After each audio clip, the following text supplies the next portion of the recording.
31 days.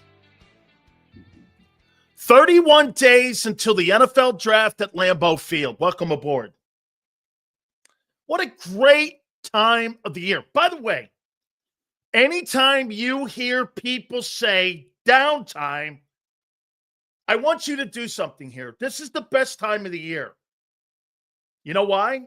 Because then you get to really look at your team. I'm talking NFL. You get to take a look at the other sports, NCAA tournament. I watch a ton of basketball. I love the first week of the NCAA tournament. The second week is pretty good. Then it starts to funnel down to the teams that are expected to do some damage in the tournament.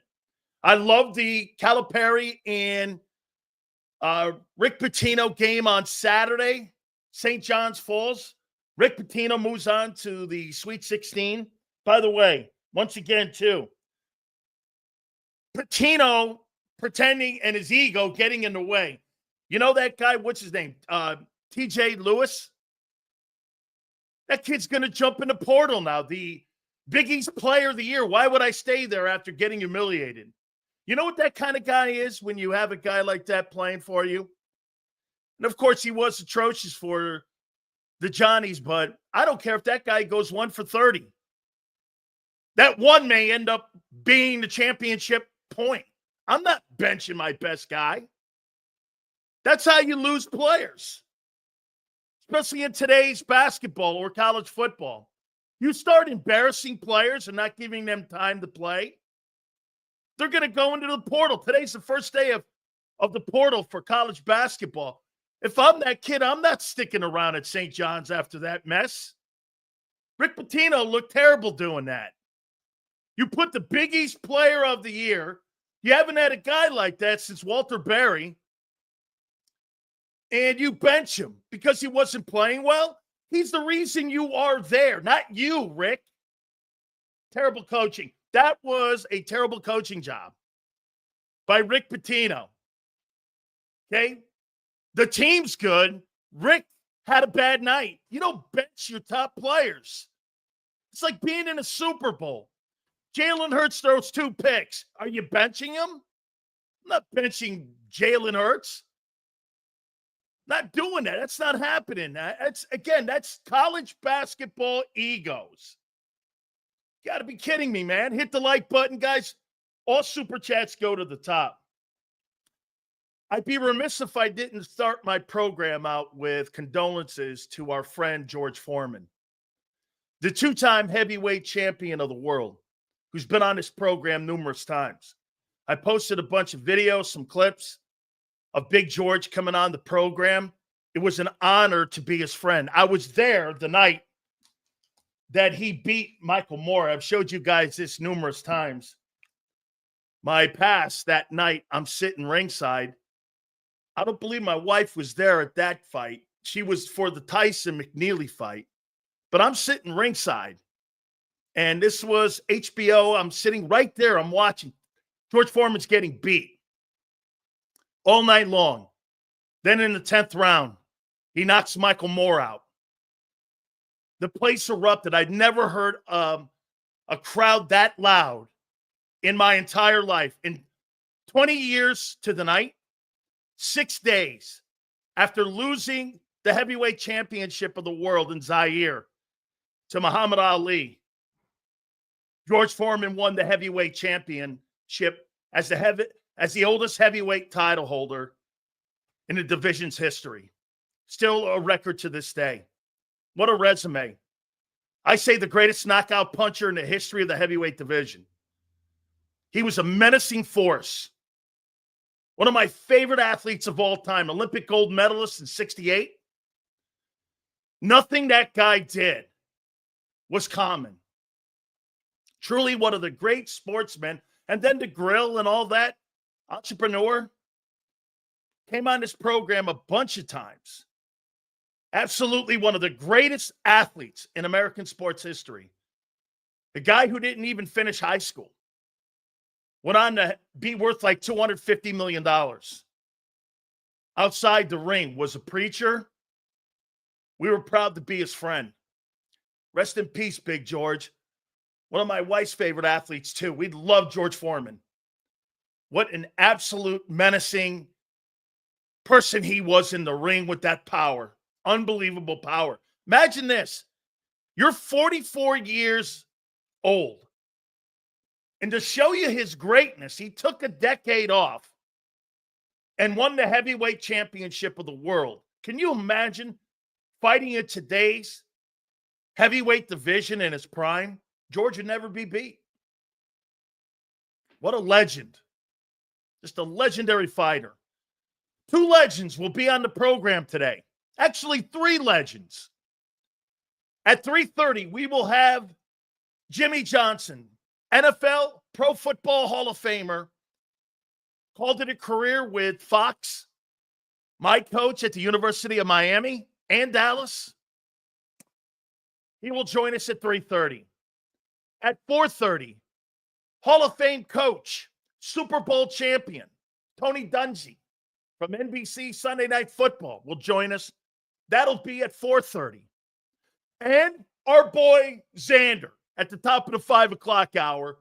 We got 3 legends joining us today here on the show with Big Sil. So hit the like button. We got a big show coming up here for you today. By the way, I believe Bruce Arians tomorrow. Kevin Frazier from Entertainment Tonight is going to be Wednesday, and Ice Cube at 3:30 Eastern on Friday as of right now. So we got a week coming up for you guys this week. So please hit that like button. We appreciate all you guys coming aboard. So I think Washington drafts someone to handle A.J. Brown or Jalen Carter. We're going to get to all this, man. We got a bunch of stuff to hit on. There is now conversation that the Eagles are not picking up the 5th-year option on Jordan Davis. We're hearing it from a Eagle insider who's in the building at NovaCare that the Eagles are not picking up the 5th-year option. That would roughly be around $12 million. So, as of right now, again, I think that's a mistake. But as of right now, they're leaning not to pick up that 5th-year option. So that would lead me to believe that 32nd pick, if it's not a defensive tackle, I would be stunned. Okay, I would be stunned. I see people in here saying Jalen Carter's about to break out. Yes. Jordan Davis, I think you kind of know who he is. I don't think it's not anything to do with the fact that they don't like the player. I just think it's the money. Get this. How many people in here believe that the Eagles didn't like Milton Williams or Josh Sweat? How many people in here? I think the Eagles loved him, but they didn't love him to the tune of $26 million. Or they didn't love Josh Sweat to the tune of $19 million. Remember, money's got to be allocated in the right places. Do we not agree? The Philadelphia Eagles pay O-line, edge rushers, even the one thing you can know, Bryce Huff. Bryce Huff stinks. They still paid that position. And they pay corner. They make trades for corners, and they pay corners. James Bradbury, Darius Slay, they make moves at that position. They don't pay safeties. Well, Gardner Johnson made a pretty good paycheck at $7.5. I think that's pretty much the limit and where they are on the ceiling. $8 million. I think he was projected to make 11.5, and that was probably a little bit too rich for them too. And then you get the outliers. Barkley and Bond are outliers. The Eagles are not going to pay linebackers. Don't get it in your senses here that the Philadelphia Eagles are all of a sudden going to change the room and start paying linebackers. I don't believe that. Not until I see consecutive players being paid. That's a one of. Same thing with the running back. Until we start seeing running backs paid big money on a revolving door situation, that's not what they do. Okay? That's not what they do. So, again, those are the positions they pay. So you got to keep an eye on that as you're moving forward here as they're building this team. I said this on Friday, and I'll continue to say this. I think this football team is heading in the right direction. I think they're doing all the right things right. The Walter Nolan pick looks probably right. By the way, we're going to do today my top edge rushers. Guys, I think you can take a look at my top concerns on the roster and my 2025 early bold predictions. We do that around this time in March. Every year we do it. We will do our bold predictions. Last year, not very good, which is good for you. You know why? It resulted in a Super Bowl. Okay? It resulted in a Super Bowl here. Also, take a look at the top quarterbacks in the NFC as we're getting ready for the upcoming NFL draft. Let's go to Bob before we end up getting into our bold predictions here and some of the things that we're seeing and some of the comments that are being made about the roster so far 3 weeks after the start of free agency. Sills, Milton was the result of determining that the juice was not worth the squeeze. Davis might be the same, but you can also leverage the rumor to aid Howie in negotiations. I think that's why they floated that out there about not picking the fifth-year option up. You imagine the agent hearing that the Eagles are right now. The Eagles want, you know what they want publicly, Bob? You're right. They want it out there that we're not looking to pick up a $12 million fifth-year option. So if you're the agent and you're Jordan Davis and you're starting to hear some of those rumors, what are you doing? I think I'm on the phone more with Howie. Howie, how can we get to yes? What's a way to get to yes to keep Jordan Davis an Eagle? Jordan Davis on the open market is not getting $20 million. Nobody's paying for that guy to have $20 million. But his value, he's more valuable in Philly with Vic Fangio's defensive scheme than he is anywhere else in the league. And the Eagles know that, and Jordan Davis knows that. Okay? I mean, they've got a role for him. He's got a role in Philly. But you're not paying that value. His value financially is not worth it. But his value as a player, again, you know what's hosed him? The same thing that helped Milton Williams is hurting Jordan Davis. Here, Milton Williams was a third-round draft choice. This guy signed a contract, the richest contract in Patriots history, at $26 million annually. You know what that means? This guy overachieves. I feel comfortable in spending the money on a guy who was underdrafted and has turned up a notch in his career. You know, it's funny. I hear people all the time saying that, well, Milton Williams played next to Jalen Carter. No, he didn't. He played next to a guy who played 20 reps. No, he didn't. And when they were in third down, he wasn't helping the double teams for Jalen Carter. But somehow we're going to all of a sudden project that Moro Jomo and some of these other guys, a rookie, are going to take some of those double teams away. I think that's crazy thinking. Sills, you think Tanner's better than quarterbacks in round one? Great question. I think Tanner's got as much upside as any one of those quarterbacks. Tanner McKee didn't have a really great career at Stanford. I think David Shaw let him down with the talent around him. I don't think they did a very good job of recruiting at the back end of David Shaw's career as a head coach at Stanford. I always questioned a guy making $10 million a year, and he wasn't a very good coach at Stanford. So I think the roster wasn't very good. That's why when he got to Philly, You put better people around him. Look at how he performed. I would tell you this. If I looked at Tanner McKee now, I don't know. Is his upside Sam Darnold? Well, shit, Sam Darnold's the starting quarterback in Seattle now. If that's the upside to Tanner McKee is a starter in the league. If Sam Darnold is a starter, so is Tanner McKee. However, you look at what a quarterback in the NFL is worth and starting, how about this? How many people in here think Tanner McKee is better than Justin Fields? I do. I mean, I don't see where Justin Fields is a better quarterback than Tanner McKee. What, because he's faster and he can run?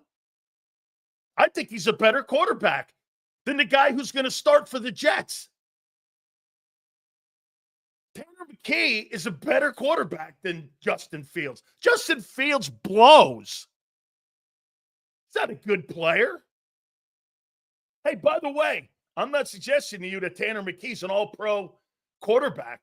But then again, I'm not suggesting to you that Sam Darnold's an all-pro quarterback, and yet he's a starter. Bold predictions. Nolan Smith will be the NFL sack leader.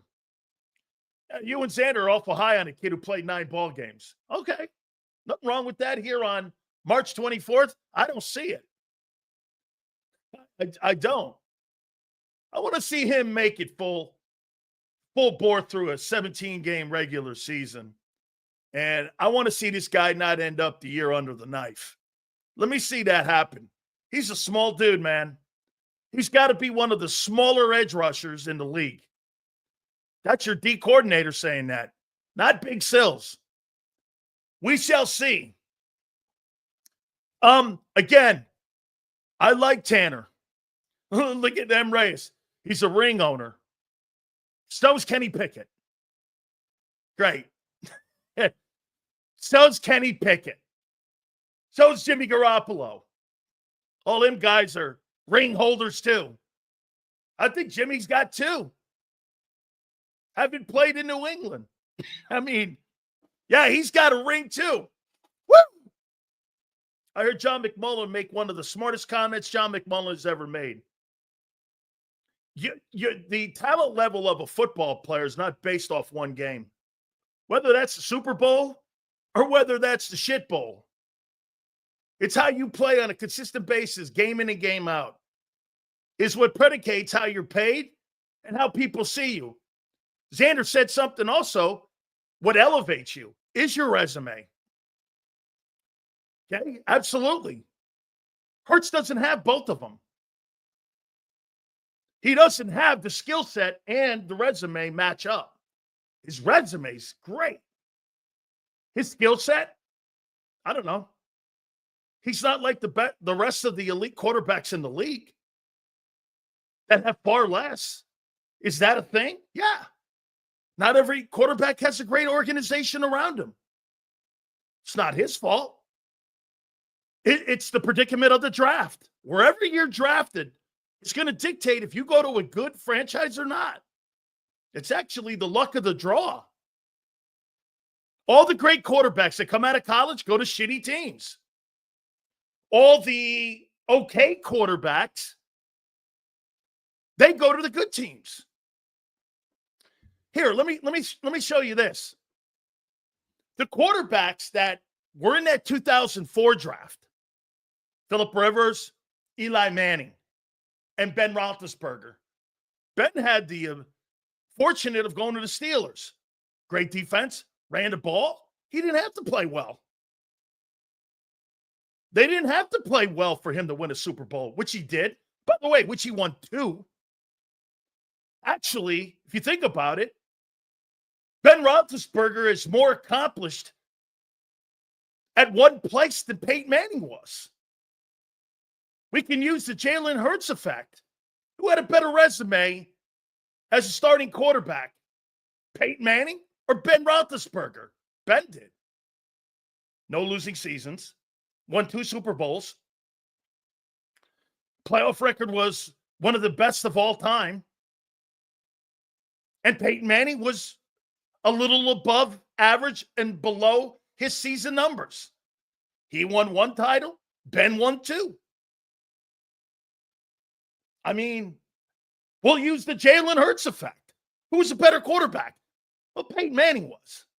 Yeah, well, unfortunately, Ben had a better resume.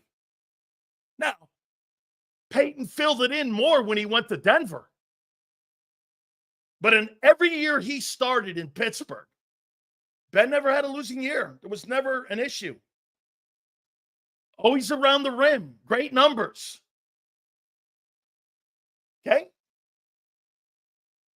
Great. I mean, but Peyton Manning, look at Peyton's numbers in the postseason. Shit, his brother was better in the postseason. Does that mean that Eli is better than Peyton? No. It doesn't. It's how you, I mean, look, I think when you're talking quarterbacks in the NFL, I think the eyeball test has to matter. Who's better, John Elway or Aaron Rodgers? Well, I'm going to take John Elway in that. As great as Rodgers is, I'm going to take Elway over that guy. Okay, I mean, use your eyeball test and use your smarts on what you see with a guy's skill set, how good he plays every single day, and how he gives his team a chance to be a Super Bowl champion every year. Okay? Again, and I keep reminding people, you're not paid on wins in the league. You're not paid on Super Bowls in the league. You're paid on keeping your team in it. And if you're a quarterback the organization believes can keep you in it every year, those are the ones that are going to get paid. And those are the ones that do get paid. I mean, the top guys in the league now, quarterback, all of them almost have all losing records in the playoffs, especially the top 5 guys. They're not surely paid on winning and losing. They're paid on ability. You're paid on ability in this league, not on resumes. I keep telling people that. You're missing it. You're missing it. And again, there's organizations in the NFL that just do it right, and there's organizations that are, well, the Cardinals and the Jets. They just don't get it right. They don't know how to do contracts. They don't know how to evaluate talent. They don't know how to evaluate coaching talent. They don't make the right hires. I would say 75% of the league falls in that category. Easily falls in that category. There's a reason why Jerry Jones has not won in 30 years. It's because of one of the guests that come on today, Jimmy Johnson. He never replaced him. Jerry's great at marketing his team. Jerry's great at paying his players. Jerry's not very good at hiring head coaches. And he's suspect on drafting the right players. I mean, there's no getting around the resume. The Bengals have been better in 30 years than the Cowboys. Well, that's because you don't have the right guy running your football operations. You see, in Philadelphia, you know what you have going now? You have a structure. You hire a coach that plays within the rules and in the sandbox. You got a general manager that cuts contracts. You got a GM and an owner that pick position and head coaches, and they do their due diligence when it comes to drafting. And get this, it may not be an organization that's going to win multiple Super Bowls in a row, but it's going to be an organization that in a 5-year span will be the best team in the league in that 5-year span. You do the right things. NFL teams aren't supposed to be great every year. League sets it up that way. You draft last. Salary cap. You get good play. Get this. The Eagles get good players and get punished for it. That's the structure of the NFL. Eagles, get this. The Eagles, they found Josh Sweat. They found Milton Williams. They found Zach Bond. They saved Saquon Barkley. How did they have to deal with it after they won the Super Bowl February 9th? They had to give more money to Barkley. They had to pay big money for Bond. And they had to let a ton of players go. You were punished for winning the Super Bowl. League loves that. Hit the like button, guys. Appreciate you coming aboard, please. Great Monday setup for you. Jimmy Johnson, Hall of Famer, 3:30. Tony Dungy will be with us at 4:30. I'm going to do this here. We're going to go through the top 10 edge rushers, and then I'm going to give you my bold predictions. And I'm also going to talk about some of my top concerns. Strengths and weaknesses we're going to play. I should probably do that first. Strengths and weaknesses. Heading into the April draft, 31 days away. What's your rank of McKee against quarterbacks in the draft? Appreciate that, in-flight. I look at Shedeur Sanders, and I'll tell you one thing that he does have the advantage of. Tom Brady talks to him all the time and works with him. Can you imagine having the ear of Tom Brady if you're Shedeur Sanders? In his workouts, he works with Tom House. He works with Deion Sanders, and he works with Tom Brady. You can't have better coaches in the NFL ever than those two guys telling you what to look for. Can you imagine? You have one of the greatest corners in the history of the National Football League in Deion Sanders telling you what to look for in coverages. And then on the other hand, you have Tom Brady telling you through the eyes of the greatest winner of all time. I mean, I don't really care what a quarterback school or a quarterback coach or a Kevin Petula could tell you. He has no insight on what those guys see because those guys were on the field and those guys performed and the results speak for themselves. So that helps Shedeur. My problem is when you come from a place like he does, where you're coddled and you hadn't had to work for it, that's where I question his intestinal fortitude. Brady was a 6th-round draft choice. He had to fight for every single thing he ever got. That's what made Brady. Same thing with Hurts. You know what helped Hurts? You know the greatest thing ever happened to Jalen Hurts? He was drafted in the 2nd round and doubted. He was benched at Alabama. He was forced to leave. You imagine every single day of Jalen Hurts' life, he was fighting the naysayers. I think that's what's fueled him. It's one thing to have the expectations of a 1st-round pick. It's another thing to consistently be doubted. I mean, you're doubted by Nick Saban. You're doubted by 32 NFL teams not being a 1st-rounder. I think that is like throwing the logs on the fire to fuel it. And why? That's one of the intangible things that Eagle fans and the Eagle organization likes about the kid. It's one thing Wentz didn't have. I think the worst thing ever happened to Wentz was that he was at North Dakota State. That guy played in a division and on a program and in a conference that nobody heard of. I don't even know, who they played. North Dakota State? So he had everything handed to him. It was easy for him. Then when things got a little more difficult, what happened? He fell apart. He's never recovered because doubt set in and then reality set in. Hey, guess what? Guess what I think the problem with Carson Wentz is? That guy just doesn't believe who he is and his skill any longer. You can't play like that the way he did. Early in your career, the way you played for Philly, and not be that guy somewhere down inside. That's a mental thing. That's why I would never want him on my team. If you can be mentally beat like that, Wentz will never be the same.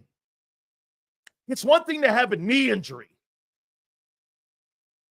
Okay? It's one thing to have that. It's another thing never to overcome failure. He can't overcome failure. That's where it hurts, overwhelms him. Hunger dogs run faster. Got to be hungry for this. Saban's greatest line. I'll take the guy who has to go out and is starving to feed his family every single night versus a guy who knows that paycheck's there for him every single day. I told people this all the time. You know, one of the reasons I don't take days off? Because that's just something in me. I don't do anything like that. Anything I have a passion for, I don't do anything like that. When it came to workouts, when it came to training, when it came to my preparation for anything, I'm going to outwork you. I will outwork you. You know, you can outwork talent. Most talented people in my business are easy to outwork. You know why? Most of them are lazy. Shit, tune on a show in Philly. You can hear laziness right now. Well, it's really the downtime and the dead time. That is laziness. When you hear shit like that, that's lazy. There's no days off, like Belichick says. Okay? Anytime you want to find out who you're better than, just listen to them for the first 20 minutes, try and explain who they are. There's nothing really going on right now. I tuned on a bunch of shows last couple days. Shit. I don't know if I'm better than you. I know this. I'm more prepared than you, and I work harder than you. And sometimes, especially the people we have in here, that's why they come here. That's why we get Jimmy Johnson and Tony Dungy on. And Bruce Arians tomorrow. And the people we got lined up this week. You know why? Because those people don't take days off either. Howie Roseman. What did he do? Take 12 hours off? He was back to work. You think Howie liked getting rid of those 12 players? Absolutely not. But it was an essential need. Look at M. Reyes. Naps. It doesn't shock me. Nap? I haven't taken a nap in 30 years. Nap. Nappers thin, I've taken. Nap. I don't take naps. Take a nap there, M. Reyes. Some of those takes of yours sound like you take naps. Hit the like button. All right. Let's do this. Strengths and weaknesses right now. Let's start out on a positive note here. What's the strength of the Philadelphia Eagles? What do you think the number one strength is right now with this current roster? By the way, do me a favor. Don't go based on what happened in 24 because that team's gone. What's right now the biggest strength on that football team? Confidence. I'm going to write that down. We're going to do this exercise together. O-line. Let me ask you this, Kyle. Expand on O-line. Confidence, O-line. I love this. I love doing these exercises with people who are vested in this team. The run game. Brian, expand on the run game. Let's stay here first on O-line and run game. Why is that a strength? Why is that a strength? on your team as you get 31 days away from the draft. 31 days. Tonight is the NFL draft. Let's stay with the O-line first. Then we'll move on. I like confidence. O-line. Why is that a strength? You know why? Because you inflict your will with that O-line. It's one thing to be a pass protection O-line. It's one thing to be a finesse O-line. It's another thing to be one of the biggest O-lines. Can I tell you, this is one of the things that helped the New England Patriot dynasty. They were the biggest. If you ever, I stepped on an NFL field once and I saw during the heyday of the Patriot dynasty, I couldn't believe how big they were.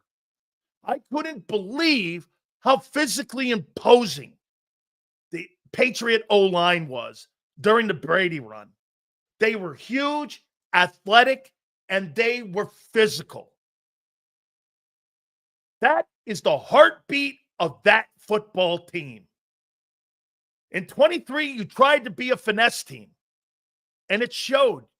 You ran out of gas at the end of the year. The physicality of that old line came back. And can I tell you what's happened?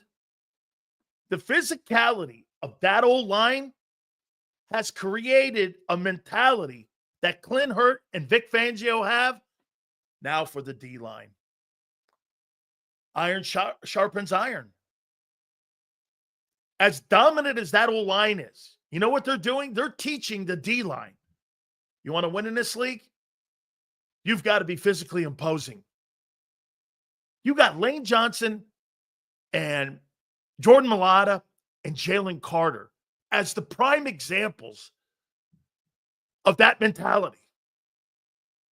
Physically imposing players beat little players all the time. Big guys beat little guys. That's where your biggest strength on this team is that mental toughness, that mental attitude, that mental fortitude. Watching Cam Jurgens and Landon Dickerson carrying one another is impressive. That's the strength of the team. That goes a long way, guys. When you're lining up against an O-line like that and they have an aura about them like that, it's physically and mentally imposing for other teams. Like when you're the Rams and you know you're playing Philly, what's the number one thing that you're playing against? Holy shit. Better buckle up. It's going to be a black and blue game. Players say that. Players say that. And I think that comes from the coaches and the players in imposing that will. Player development, position coaches. Anyone can carry a show during the season. Big Sil shines in the offseason, separates the boys from the men. It's always been my greatest time of the year is the offseason for them. My season's just starting. Anybody could do a football show. Not everybody could do a show like Big Sil's. Because we have the people that understand this. I tuned on, seriously, I tuned on 3 Philadelphia shows. I started laughing. It's unlistenable. There's really nothing going on. These guys are laying up. You're like, come on, man. Test yourself. It's so great to talk about. Get this. How are you not impressed with Philly right now, March 24th? The number one thing they didn't touch. And by the way, even with Becton gone, that's the only interchangeable piece on your old line. You've had 3 different guards the last 3 years. Now for a 4th year, you'll have a different one. Does anybody in here really believe that the Philadelphia Eagles are not going to be as physically imposing as they've been the last 5 years? No, I don't. I think they're just going to be as mentally tough. That old line inflicts an attitude. I like people with attitudes. I like that. I'm going to kill you. attitude.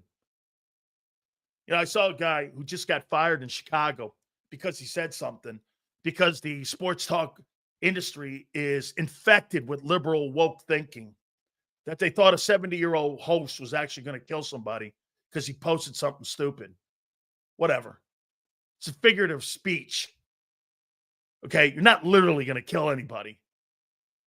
It's a mentality. But most people today, if you say anything that's a little bit off the cuff or a little bit sharp, they get their panties in a bind. Fuck that. Okay? That's why I'm so glad. Again, when you listen to those radio shows and you see great hosts fired for stupid shit, I mean, you laugh at them. A 70-year-old host in Chicago is really going to kill somebody at a fishing tournament.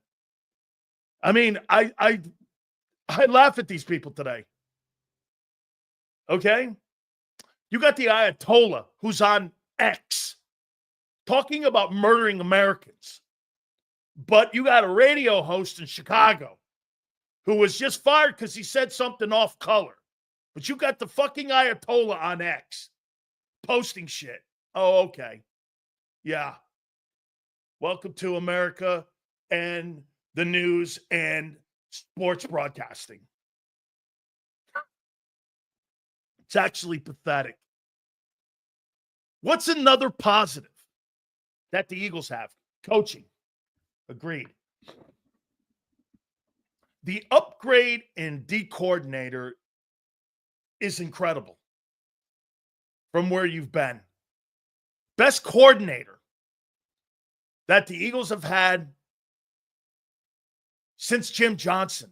And you could make the argument that Vic Fangio is the greatest D coordinator in Eagle history, or at least in the Super Bowl era. His resume says it.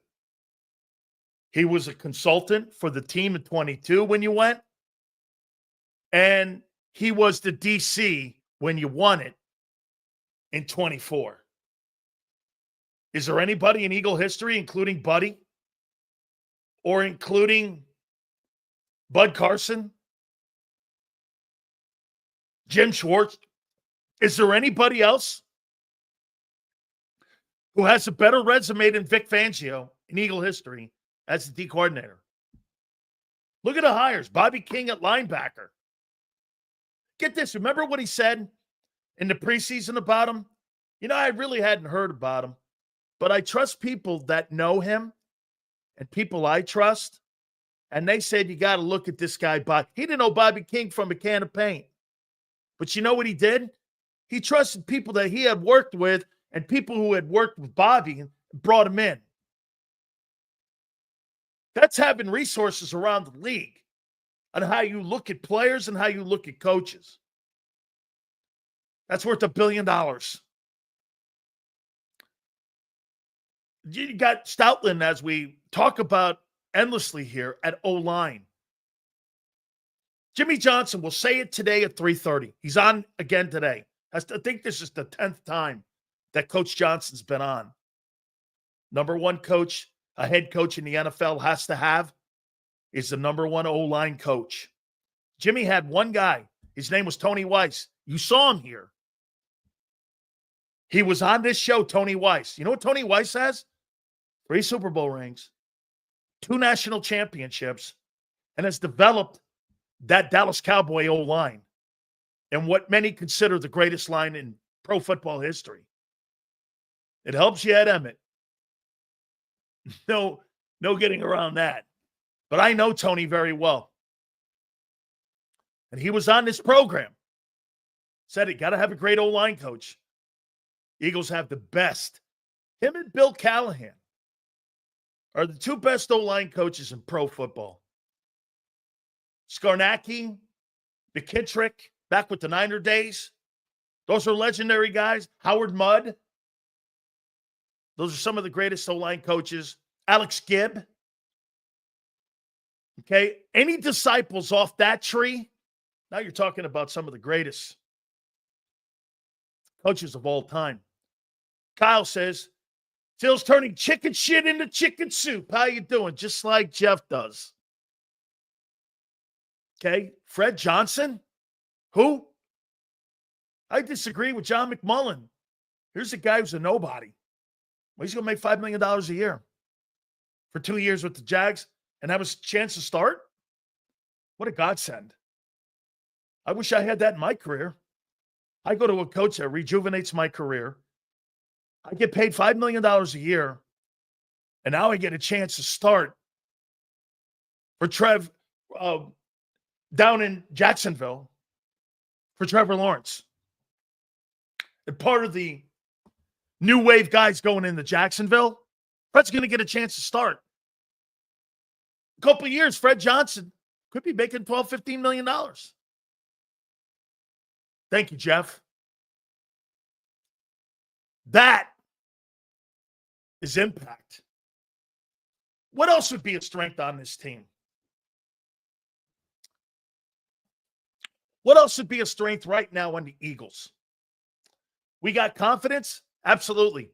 When you're in the light and you're playing for an NFC championship every year, that creates confidence. It's one thing Dallas doesn't. Get this. The two things that we just mentioned, Dallas has none of this. They have no confidence, they have no O-line, and they have no coaches that I would hire. Just in that fundamental. 3 things we named. They don't have it. What else? I think you've got playmakers at the most important position. Here's where I go. The number one playmaker on the Philadelphia Eagles is who? Let's see if you guys are smart here with this. Who is the number one playmaker that makes everything work on that offense? Who's the number one playmaker?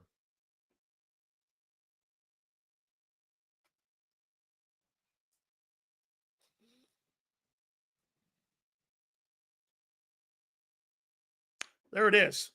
Daniel. Daniel, there's a reason Tony Baselli was the very first selection in the NFL draft by Tom Coughlin when they started the franchise. There's a reason in Detroit that the Detroit Lions have turned it around because of Penei Sewell.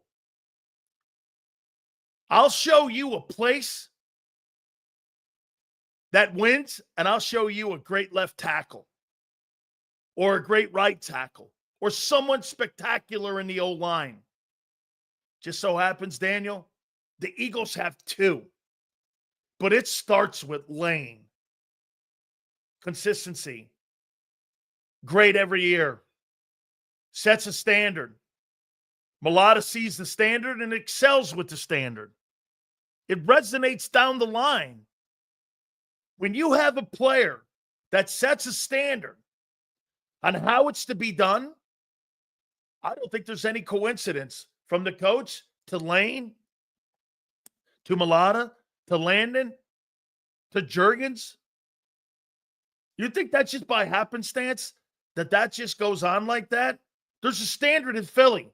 I don't ever remember in the last 25 years the Eagles having a sorry-ass O-line. You want to know something? When I played, I never remember the Eagles having a good O-line ever. That dynamic's changed under Jeffrey Lurie.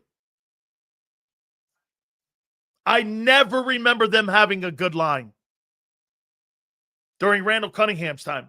My God almighty, if Randall Cunningham had this O-line, he'd have won 5 Super Bowls. That's how great he was. On the other side of the ball, now you've got a centerpiece. It's not Zach Bond. It's not Quinyon Mitchell. It's not Cooper DeJean. It's Jalen Carter. Just like with Reggie. Sets the tone, creates a standard. The attitude of that defense this past year was one player It resembles Carter. Edgy, fast, aggressive. Isn't that Jalen Carter? The defense is taking on the attitude of your best player. That's something you coach, you only pray for. I don't know what kind of leader he is, but I do know this. When that guy steps on the field, I don't give a shit about anybody else in that Eagle defense. I really don't. Because he sets the tone. If you can't block Jalen Carter, everyone else is going to have a free day, including Zach Bond. That guy sets the tone. My God almighty. I could make the argument that Jalen Carter is the most important Eagle right now on the team. Because if you're going to go anywhere, that new look defense can't lose Carter. Would we not agree that Jalen Carter might be the most important Philadelphia Eagle heading into the 2025 season? You know who hurts? AJ, Devontae, that O-line is. But that guy there, he don't have that help. He's got a lot of new young faces on that side of the football. Okay? And I do. And I happen to agree with this. I like this. It reminds me of Mike Cain's teams. Feels the players on the team truly seem to love one another, regardless of squabbling. So toughness or unity. Hey, Bob, when Jimmy comes up at 3:30, I'll tell you, we fought. We had fist fights. We won a ton. Like, I tell you guys, I lost one regular season football game in 3 years of football at the University of Miami with Jimmy Johnson. One. Losing wasn't something that happened all the time. And I loved every one of those guys, and I still love those guys to this day. They're my brothers. I would do anything for them. Me and Michael Irvin have been friends for over 40 years. And I love that guy. With all of our issues, did we fight? Absolutely. Did we physically get in each other's face? Absolutely. Did we talk all the shit in the world? Absolutely. My God almighty. My teams with social media, you would have hated us worse. Do you know to this day, we are still the most hated team in American sports history? Mike Cain's teams. You imagine us with social media and what you would have thought of us? Google it. My team is the most hated team in American sports history. And I was one of the centerpieces on that team. And I've carried that to my show. People go, well, Sil's turned into this with me. I was always this guy. What do you think? Sports media made me into Dan Sileo? Shit, I've been this way since I was 15 years old. I mean, there ain't nothing different. I just got a vehicle to talk shit more. So, Xander's right. When I see a guy like A.J. Brown, I should probably embrace him more. I probably should. Do me a favor. Hit the like button. Give me a total on the likes. Jimmy Johnson's going to join us at 3:30, and then Tony Dungy will join us. That will be at 4:30. Xander's going to join us at the top of the 5 o'clock hour. Fun. And I do, Bob, believe that they love each other. Guys, let's get that over 100. We're at the top of the hour here. Guys are awesome. I appreciate it. Hey, by the way, one more time. Don't ever let anybody tell you downtime. There's no such a thing here on this program. Other people take mental breaks. We don't. Are you crazy? I would never take a day off. That means I've surrendered. That's what taking a day off to me means. Is surrendering. Who fucking surrenders? I hate people who surrender. I mean, right? So many people wave the white flag. Okay, there you go, RC3. Yeah, women take the day off. Well, my wife don't. That's for damn sure. There you go, 106. Not bad. Let's hit that baby here. So by the way, some more strengths. Here's another strength that I think that the Eagles have. I think Howie recognizes mistakes quicker than he sees success. I do. He has a form of patience and he balances it. He does. Okay? He balances it. He'll see a kid. They'll continue to throw their arms around him. They'll continue to coach him. Because you know why? If I evaluated you and I drafted you, that should be good enough for you to know where your place is in this organization. That's a culture. When you're drafted in Philly, here as a former player, if I'm drafted in Philly right now under Howie or these coaches, I know that I'm going to be given 3 years to make an NFL career. Do you know how many places you go in today's NFL where they'll fire you in a minute? Back in my time, you didn't have that practice squad, and you didn't have the fact where you had 75 players make a ball team.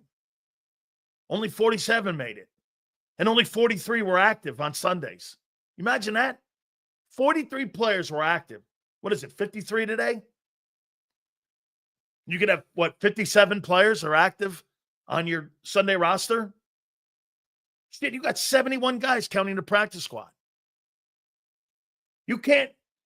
Back then, they couldn't hide you either. They couldn't hide you. Now, you get a chance to develop. These guys, they draft you, you're going to get a shot at making a roster, and a great roster. And by the way, did you see that stat that 13 Philadelphia Eagles at one time, former Eagles, are now on that UFL? Players that are going to make rosters who have been drafted.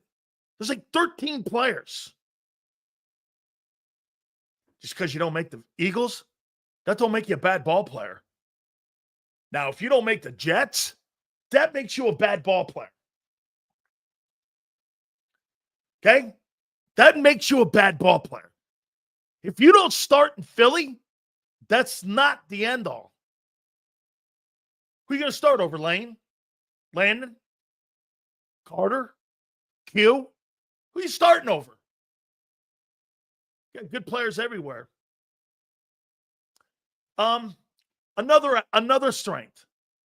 I do think the quarterback is a strength.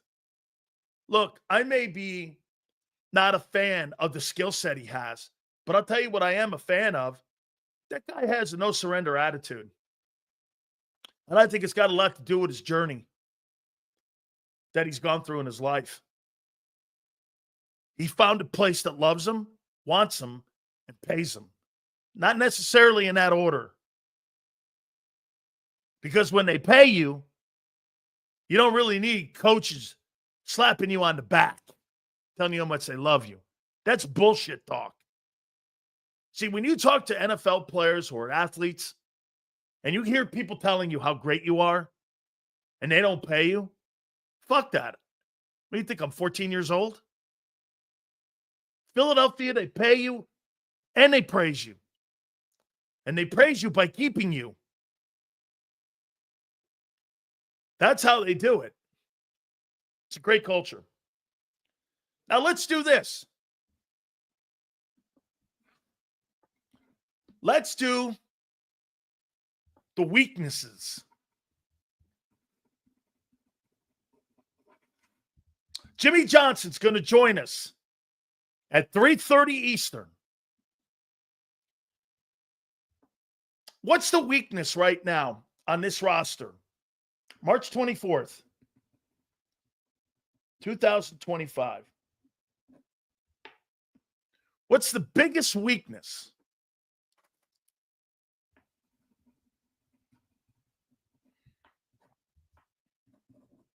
I just wrote something down.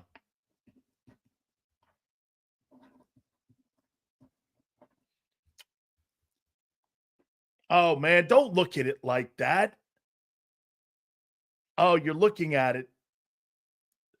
Guys, you're talking like pawns. What's the biggest weakness right now the team has to fight? It's complacency. It's getting a late start on free agency and evaluating the upcoming draft and the positioning in the draft. They're behind the 8 ball here because of winning the Super Bowl.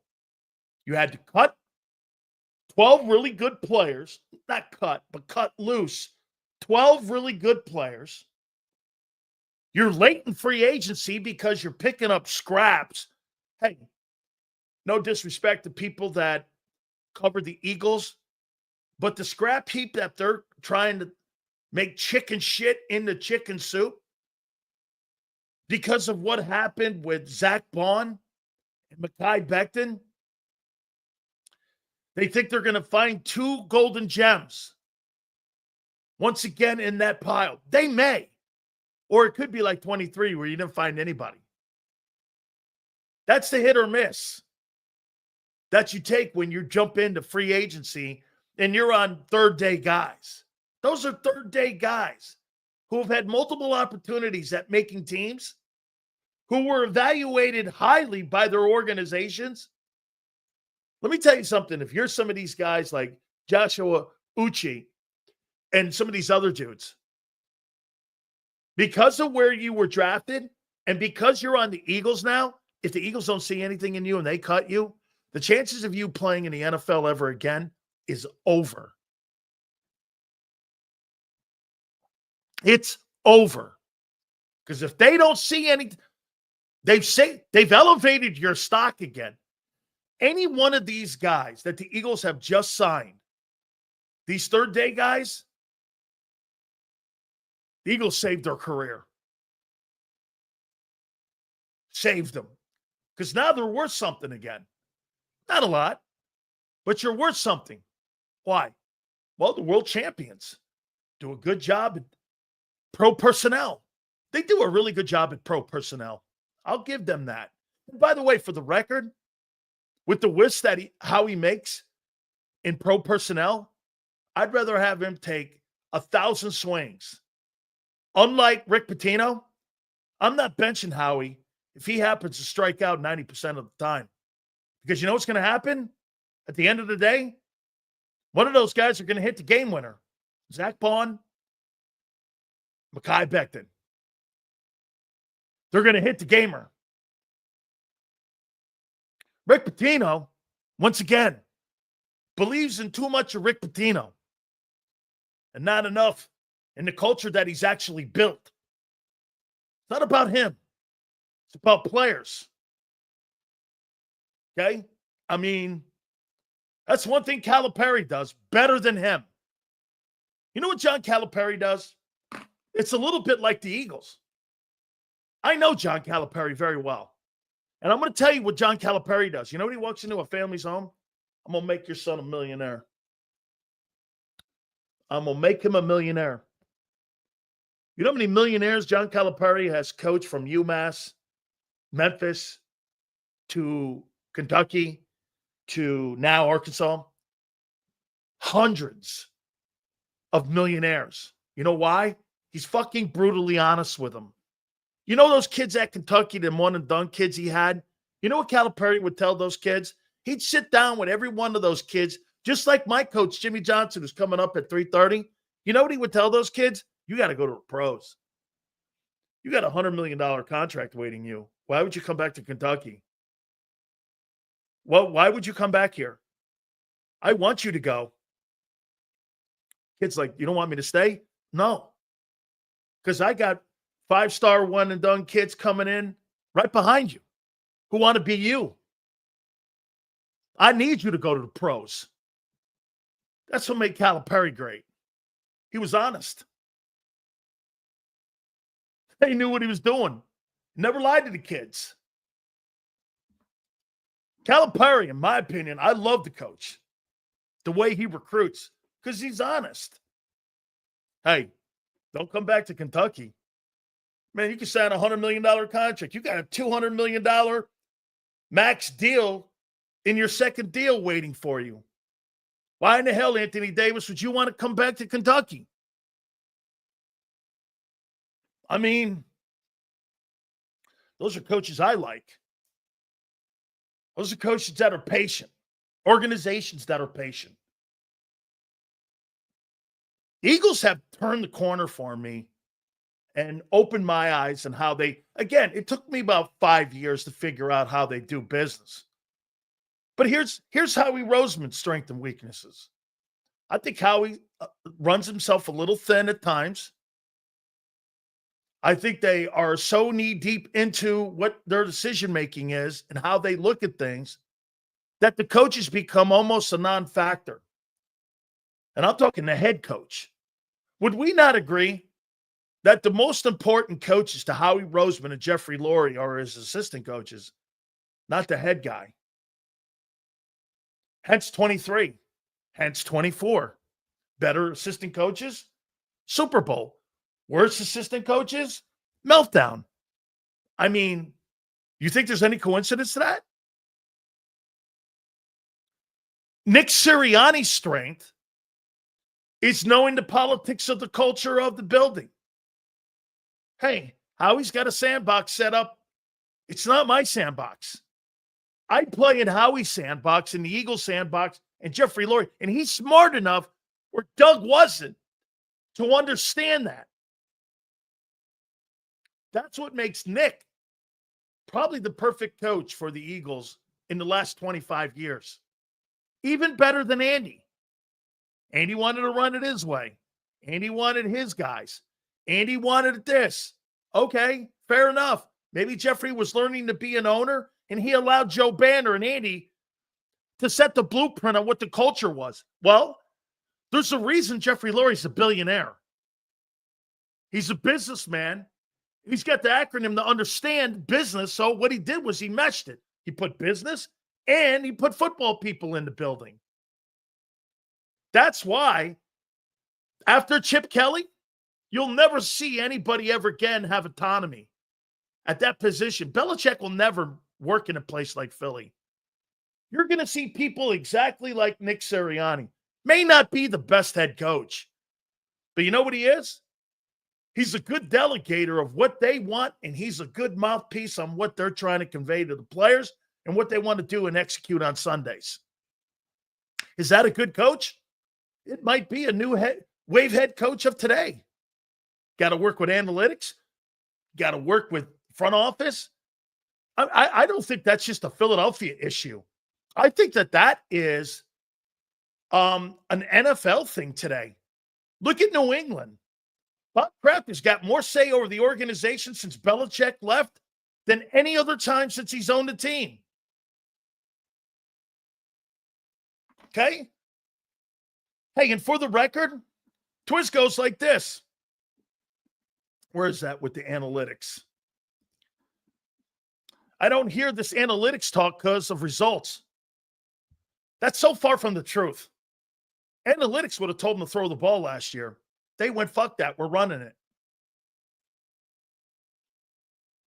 You're trying to tell me you signed two guys, one guy $32 million, the other guy $25 million, quarterback worth $50 million, and you can't be a consistent passing game, even a decent one, on a week-to-week basis?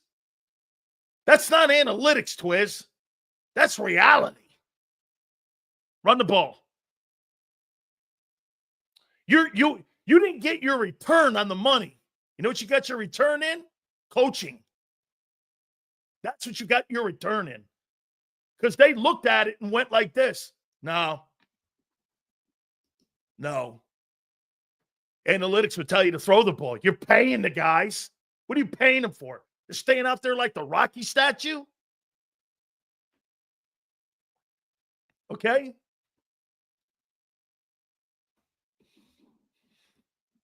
Well, due respect, Sills, even during when we had subpar personnel and staff, we drafted Milton in the third in 2021. And you turned around also and drafted Andre Dillard. Analytics told you to, get this, he says analytics told him to pound the rock until they stop us. Well, then why'd you pay him? Analytics told you to pay those guys, didn't they? Kimbo's. Don't forget, Jimmy Johnson's going to join us at the bottom of the hour.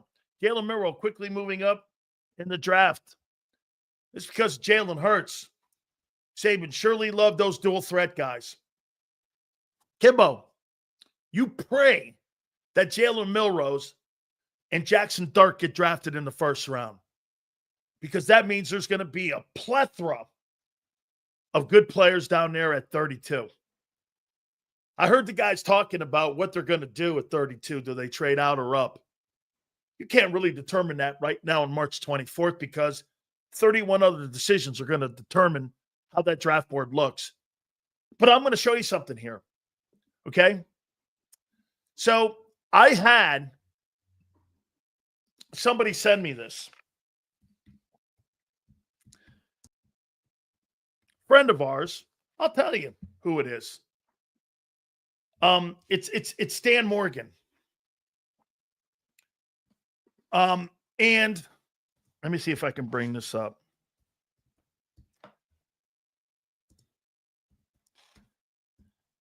I'm not supposed to post it. Okay, so I'm not going to post it. He gave me a chart of players, and I'll just tell you, instead of posting it, I'll give you guys a little bit of behind the scenes here on some of the players that he told me on if the board falls, how it's going to play out for you guys on some of the players. We're going to look at some of the top edge guys.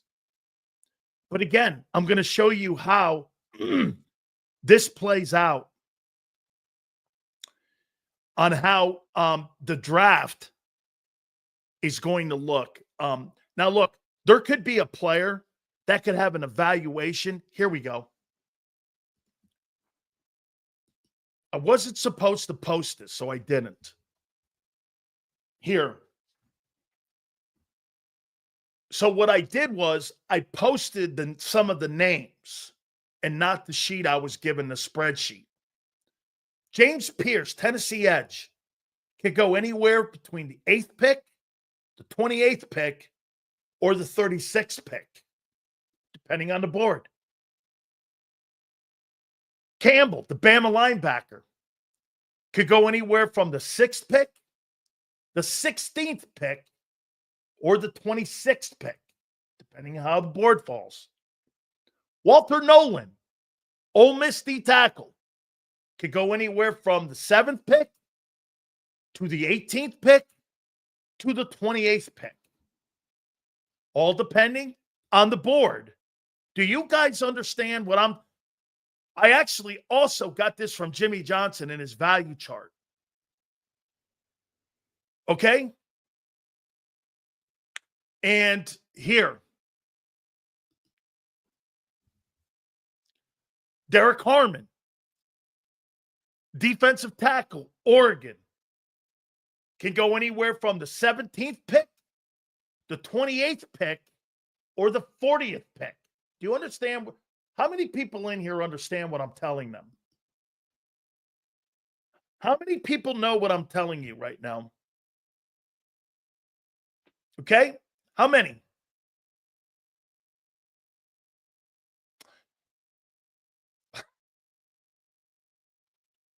How many understand what I'm saying to you? Joseph, you get it, what I'm saying? Okay? The value chart, very good. Okay. I'm not trying to talk over you guys. Okay? Because some of this shit is even difficult for me. to kind of try to figure out. So I'm not trying to big time you here. Kenneth Grant, get this guy. He could go anywhere from the 5th pick, the 18th pick, to the 32nd pick. My God almighty. I would pray to God, Kenneth Grant from Michigan. That ain't Lazy Smith. I can promise you that. If that kid falls down to 32, I would have no – if that kid falls to 30, I would have no problem moving up to get him. He's better than Jordan Davis, in my opinion. He's a good-looking football player. I'm not going to give you all of them here, but here's Malachi Starks from Georgia, safety. He could be the 5th pick, the 22nd pick, or the 38th pick. That's in the 2nd round. Okay? Here's another one. Players drop because of needs. Some organizations believe in drafting need versus the best player that's on the board. I think you draft the best player on the board at that spot, wherever you are, especially if you're down 25 and lower. I don't think drafting need, listen how preposterous that sounds when you're talking about drafting need.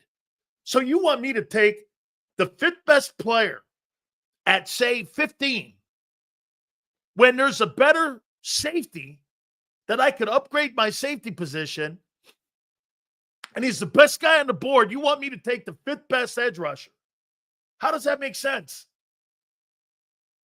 I'm not going to draft a 5th best player who should be in the 2nd round because I have a need. I'm going to wait until the 2nd or 3rd round.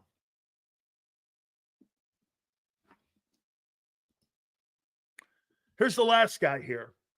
Michael Williams, Georgia, edge. He could be the 8th pick, the 22nd pick, or the 36th pick. Let me tell you how this is explained to me. You're going to get a sense. You're going to get a sense when you listen to Jimmy talking at the bottom of the hour here on how he set up his draft board. Okay? How he set up the draft board. You have 1 scenario, you have 2 scenarios, 3, 4, 5, and 6. And I'm going to show you how he does it. I need an edge. I need a DT. I need an OT. I need a tight end. I think those are the 4 biggest needs. And they're going to have a draft board in front of them determining on what – here.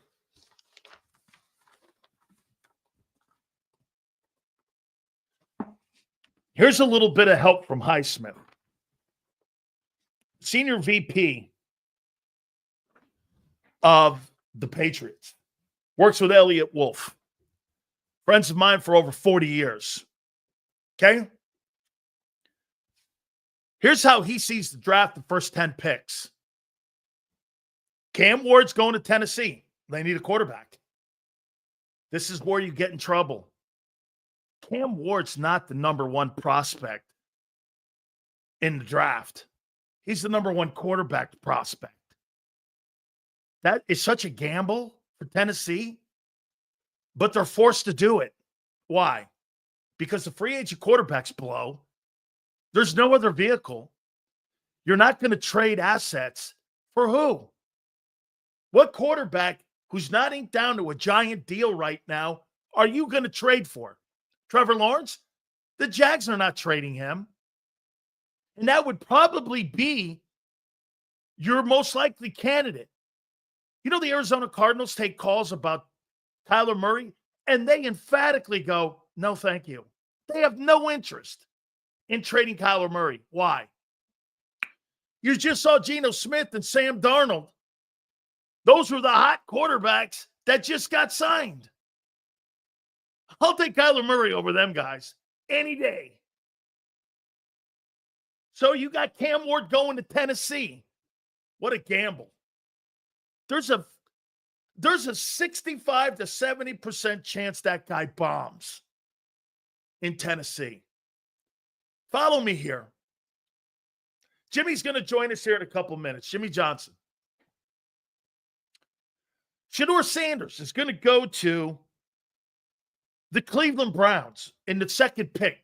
This is what Highsmith thinks. You know why he's going to go?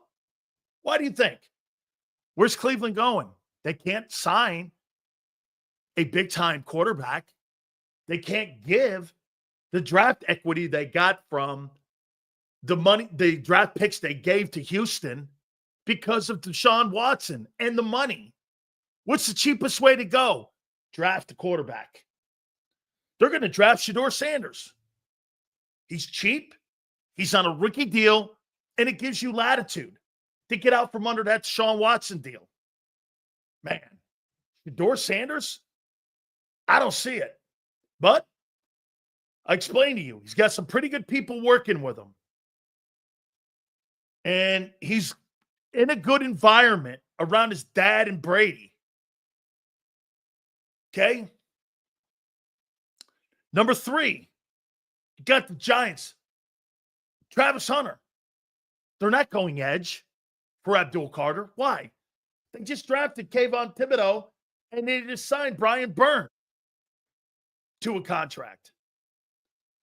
I got to tell you guys flat out, man, there is an art to this. And I'm going to say it one more time to you. When Coach Johnson, we had Dave Wannstedt on with us on Friday. And when Coach was building the Cowboys, you got to remember he had such an advantage over every other personnel guy because why?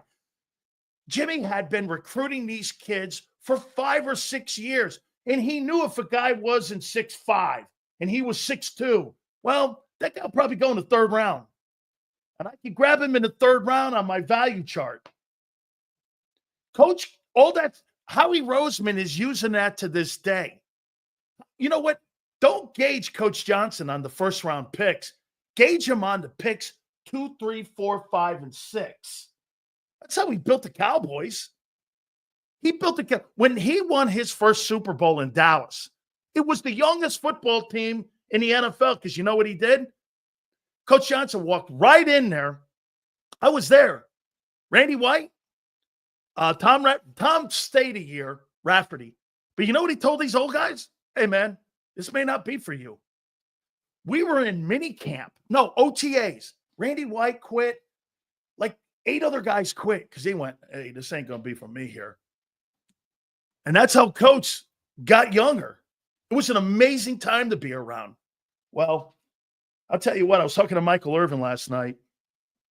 Man, the impact that Coach Jimmy Johnson has had on so many thousands of lives that he's coached. And to see him retire, I can't, look, Jimmy Johnson and the word retire.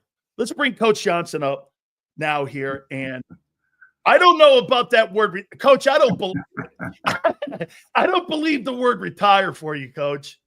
Well, Dan, I will have to say I'm not thoroughly retired for the simple reason, like a week ago, we had Wannstedt and Troy Aikman and a bunch of the guys down, and then I had a couple of coaches come down.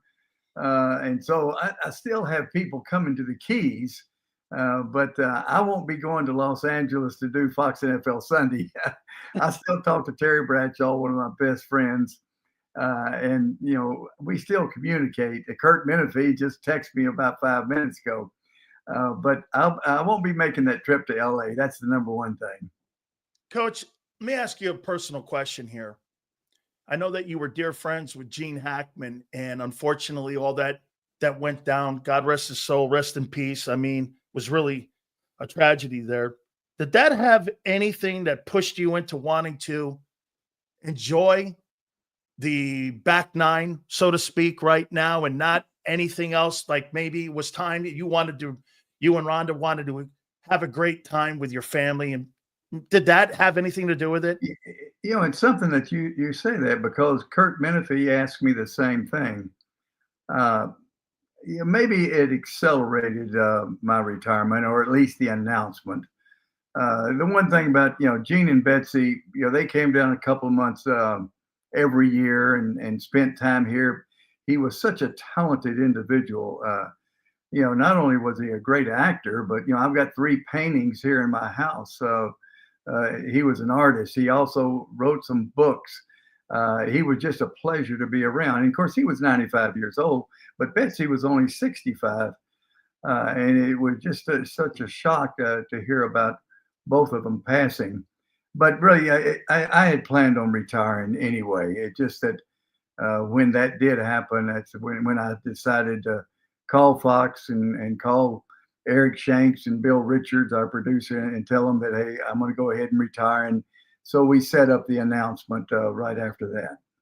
Coach, what was more demanding in your life? College, pro, broadcasting? What was the most demanding thing for you during those 3 phases of your career? Well, I have to gloat a little bit. I'm in the Hall of Fame in all 3 of them.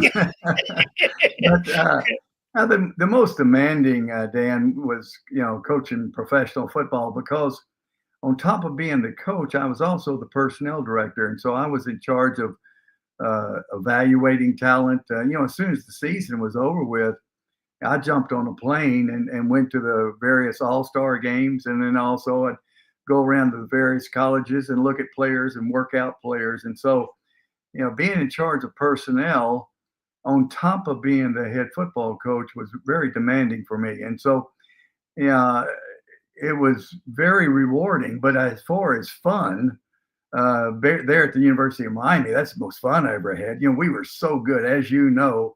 We had so many talented players, and we had a national schedule. Back then, nowadays every game's on television. Back then, there was a couple of regional games on television, and there was one national game. And because we were an independent and we played a national schedule, every week or every other week, we're playing Oklahoma, Florida, Florida State, Michigan, South Carolina, Notre Dame, on and on. And because of that schedule, we were on national television about every other week. And not only were we on national television, but we were beating all those teams, as you know. And so, winning those games in front of the entire country allowed us to recruit some great players. And because we had so many great players, we were able to win a lot of games. It was a lot of fun. Coach, I'll say this to you, and I got asked this question the other day about Miami and about college recruiting and NIL and all this. And I told people, I go, if you were under the assumption that you had a 4-year scholarship with Coach Johnson, I said, that guy you see on TV, I keep reminding people, that ain't the guy that I remember when we were – the guy now is really a kind guy. I go, that guy that I played with, man, he was in – I used to I remember, Coach, you doing this. You go, hey, Sileo, remember, when I'm not on your ass, that's when you need to worry. Is when I'm not in your ass. And I'm like, oh, okay. But Coach, to me, it was like, you were very demanding because it was so – it just created excellence. And everywhere you went, did that kind of wear you out at particular places? Because if you look at your career, Coach, they're like 5-year intervals.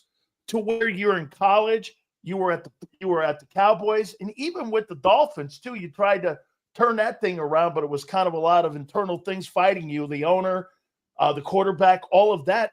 Did that wear you out quicker because you were so demanding, and also all the things that you had to be responsible for?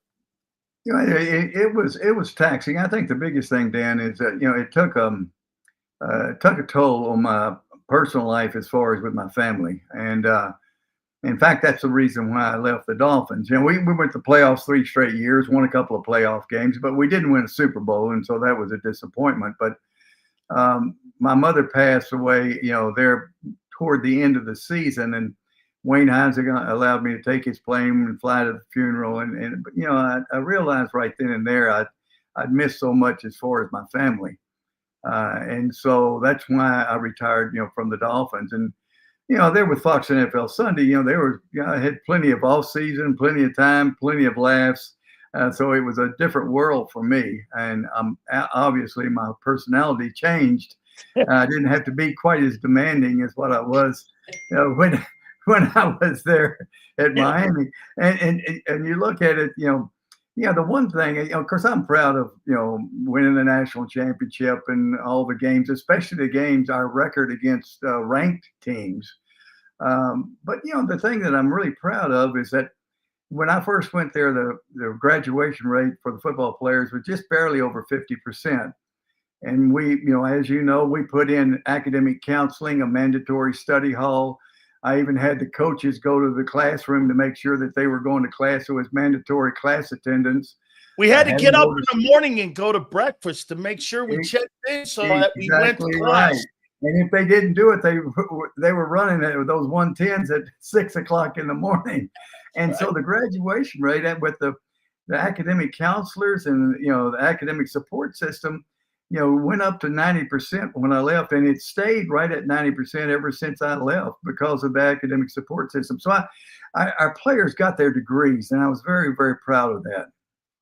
Coach, let me ask you, we're based in Philadelphia, so let me ask you about the Eagles and what Howie Roseman has done and what Nick Sirianni, Jalen Hurts. I mean, were you surprised on how the Eagles took them out as quick as they did, especially Steve Spagnuolo, or were you not shocked?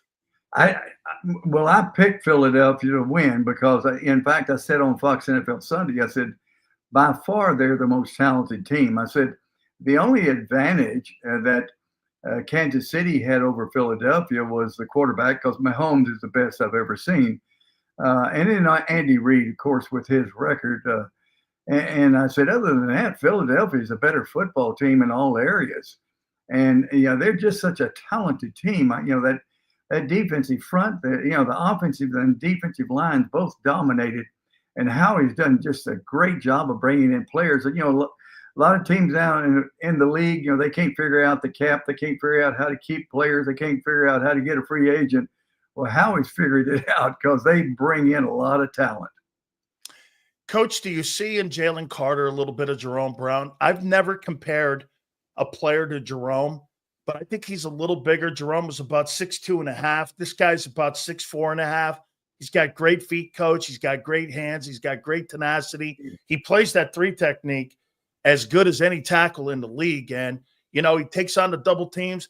Clint Hurts up there, and, I know Clint very well. And so he's like a former Hurricane, and I have conversations with him, and he goes, he's a lot like Jerome. He's got feet like Cortez. Do you see it too, Coach, a little bit? Yeah, I tell you, I raved about him just watching him getting ready for that Super Bowl. He is such a talented individual. They double team him about 60% of the time, and I think with them double teaming him 60% of the time, one reason why Bond ended up being an all-pro linebacker, because people are not able to get off on the blocks and block the linebacker. That's why they were able to rush the passer so well, from the outside, because of so many double teams. And then when you single blocked him or tried to single block him, you just can't do it. And his talent, would rival, Jerome's talent. When you've got a dominating defensive line like that, and of course we were fortunate, Dan, as you know, and you were part of it, the defensive line that we had at Miami, and all of those guys weren't highly sought after. Right. You look at it, Jimmy Jones did not have a scholarship offer coming out of high school. We recruited him, signed him with him not even playing his senior year in high school. And then I took Russell Maryland. Russell had one scholarship offer. Then I got Cortez Kennedy. I remember I had Russell, Russell came in probably about 280, and Cortez about the same, maybe a little bit more. And I had them out there every morning at 6 o'clock running those 110s to make sure they lost a little weight. And of course, Cortez ended up being a Hall of Fame player, and Russell ended up being all pro and Outland Trophy winner. So we had a dominating defensive line that you were part of. Coach, it's funny that when they were honoring you, I'm very good friends now with The Rock, and he comes on my program all the time now. And there he was mentioning the D lineman. He goes, Dan Sileo, and I almost fell off my chair. And I'm like, hang on here now. And there's Coach. He's sitting there and he's listening to it. And I got a text message from Ed Ogeron, and my phone blew up all over. And I've actually posted that on my Twitter page with Rock saying that. And Ogeron goes like this. You and Jerome set the standard, man. It was you and him that set the standard for people after. And Butch even said it. And Dave was on Friday. And I was really, hey, Coach, it was really awesome to be part of that. I mean, it was one of the greatest times outside of my current family now. It was one of the greatest times of my entire life being around you. And it was so awesome. And Michael Irvin and I just talk about it. It was Camelot back then. You know, we lost one regular season game in 3 years there. So I don't know what else to say, right? Well, actually, when The Rock came on Fox NFL Sunday and told me the story about how he watched University of Miami. He had some problems in high school, and they wanted to straighten him out. And he said, "Well, okay, I'm going to make a commitment. I'm going to go to University of Miami. I want to play for Jimmy Johnson." And then I left and went to Dallas. And he said, "Well, I made that commitment before you went to Dallas, and so I'm going to hold on to that commitment to go to University of Miami." But that was actually a surprise to me when The Rock said that. Really kind of an emotional time. But he was very complimentary. And of course, back then, like I said, we were on national television every other week. So every good player in the country wanted to go play at the U.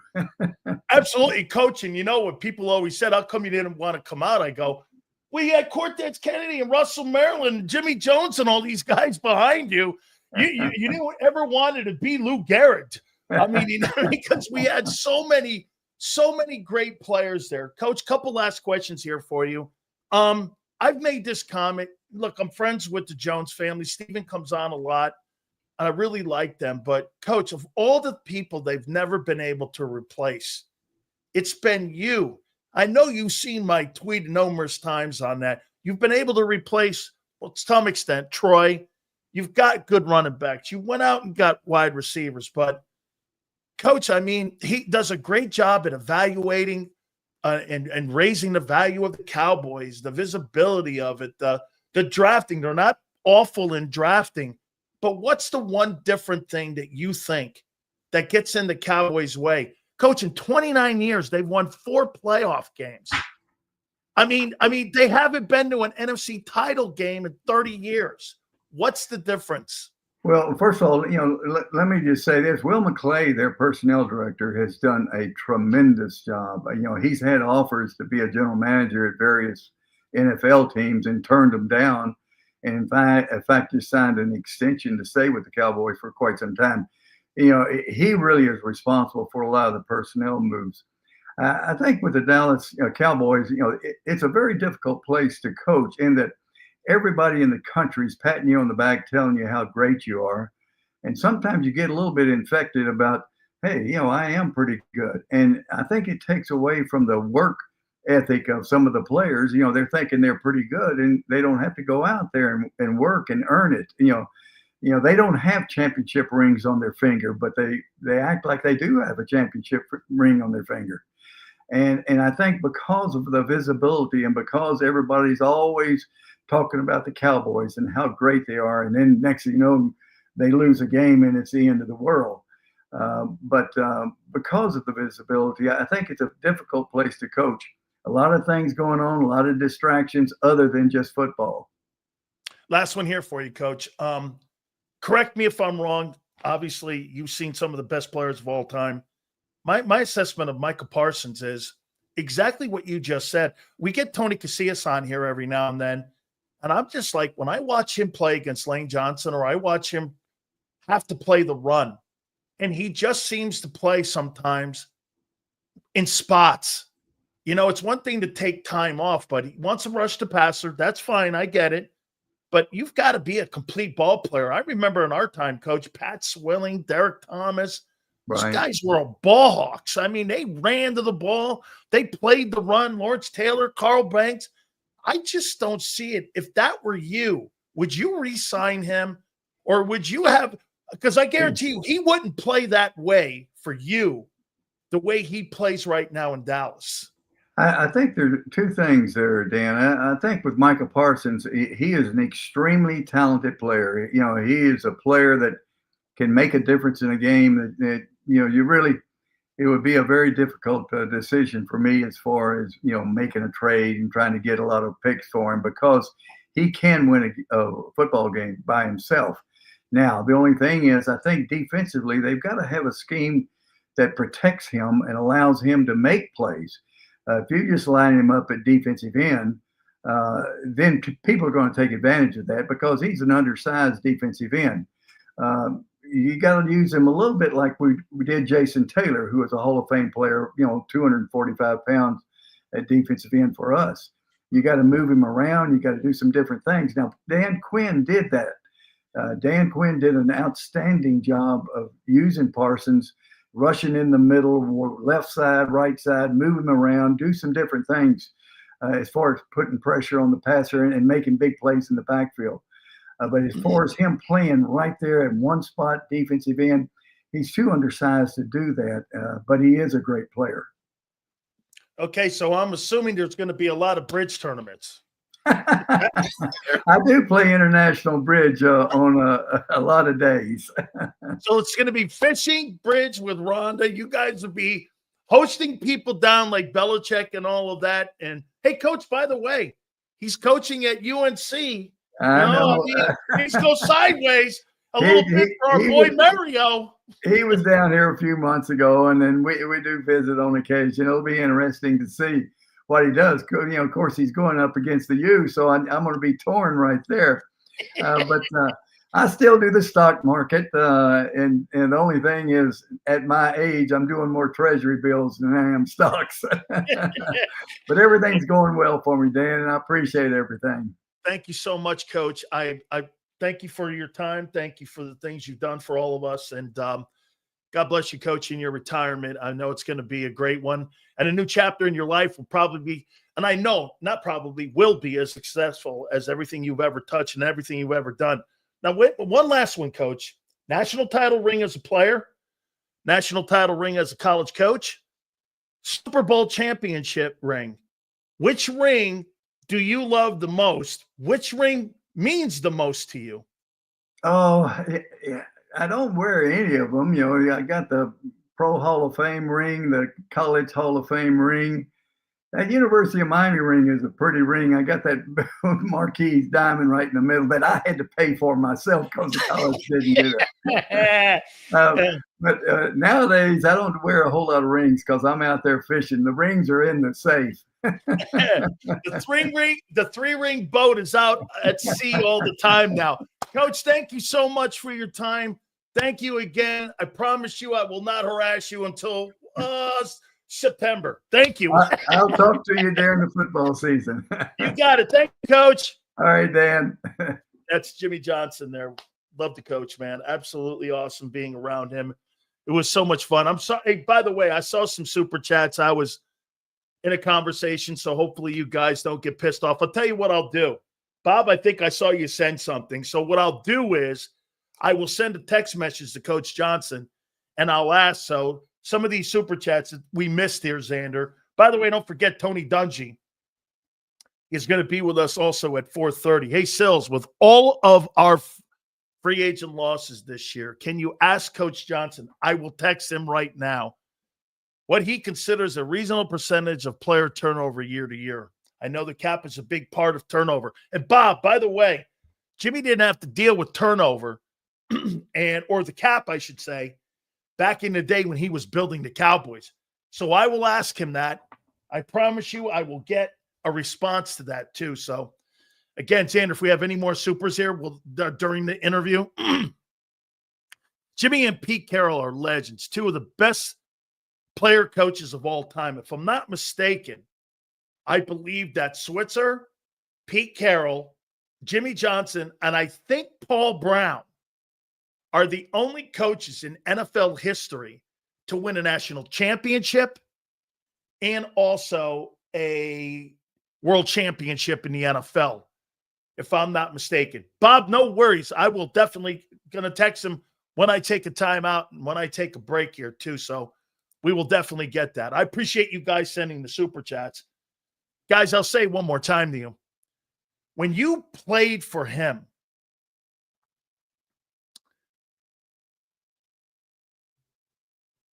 there was no failure. Failure was not an option. It just wasn't. It was in time in my life where every time I stepped on the field, and this is what you guys are talking about culture with the Eagles right now. Like, here, let me give you a for instance. Let's take Jalen Carter. I've experienced to some extent, because now he's won a Super Bowl. I never did. But when I stepped on the field, when I was around him, I never thought we'd lose. No matter what. The same things he did at Miami are the same things he did with the Cowboys. And as you heard him say, I was proud to be one of his centerpieces at the University of Miami. And my failure, I'll tell you this, I wish to God that I had been drafted by him, because my career would have turned out different. He would have used me different. I got sick in Dallas. I told you guys some of the story. I almost died. I caught meningitis. It was a bad, it just wasn't meant to be. I was supposed to make that team. I was supposed to be on that Dallas Cowboy team. My wife will tell you numerous times, I talked myself off it. Then I ended up getting sick. But being around him was one of the best times in my life. I'll tell you a funny story. This is how he coached us and how he coached tough people. I'll never forget. I've told some of you this. We used to stay at this place called the Shula Hotel. And I didn't have a blanket. I just didn't bring it down with me from Connecticut. I didn't have toiletries. I didn't have anything. I didn't have hand towels, no towels or nothing. And I remember I took them from the Shula Hotel. They called up Jimmy and my trainer, Kevin O'Neill. I said, somebody stole the comforter, sheets and everything. And I did. So that next morning of practice, I walk out. Kevin O'Neill comes and gets me, and Jimmy, people thought I was going to get thrown off the team. I would have if I didn't answer it this way. Jimmy goes, did you take that comforter? Did you take those towels? Did you take all those things? That's the team hotel. I said, yeah, I did. He goes, why? I go, because I didn't have a comforter. I don't have any towels, and I don't have any pillows. He goes, for God's sakes. And I just don't. Get back. Go back. The next day, after practice, I show up. There's 3 pillows. There's a comforter. There's towels. There's toiletries. There's toilet paper. There's plates and everything on my bed. And I was like, holy shit. I knew where it came from. So I go and see him right before practice. I go, hey, coach. He goes, what? I said, hey, thank you. He goes, for what? Because again, that shit's illegal. You can't do that. Back then it was. And I go, thanks, coach. I didn't, he goes, don't take me for anything. I don't know what you're talking about. I said, all right. So as I was turning and walked away, he goes, don't do that shit again. Without telling me, you need something, let me know. People forget that guy, the impact that he had in all of our lives was way beyond football. Okay? Way beyond football. Every single guy that played for him, that excelled for him, he treated like that. That's why he won. He had personal relationships with every player that was on his team. Because when things went sideways, and it did, we were all together. That's why we won. That's why we hated everyone. All I cared about was Jimmy. That's why we fought for him. I mean, I enjoyed, so that's why I just posted something for the fishing tournament for the University of Miami. That place I owe, it saved my life. And about 100 other guys' lives. The guy saved my life. probably prison or dead. I was a crazy dude. That guy saved my life. I would leave there an All-American and drafted number 56 overall. I mean, you couldn't ask for a better ending. Crazy. That's why that guy means that much to me. Okay? That's why we killed for the guy when we played. Sills, the lack of quality depth makes failure a greater possibility. If you get beat or take a play off, you could get garroted and never see the field again. Lack of depth makes that harder. That's where the Eagles are. That's correct, Bob. Okay? Seals, if you don't get thrown out of Maryland, you would never have made it to Miami. That's perspective.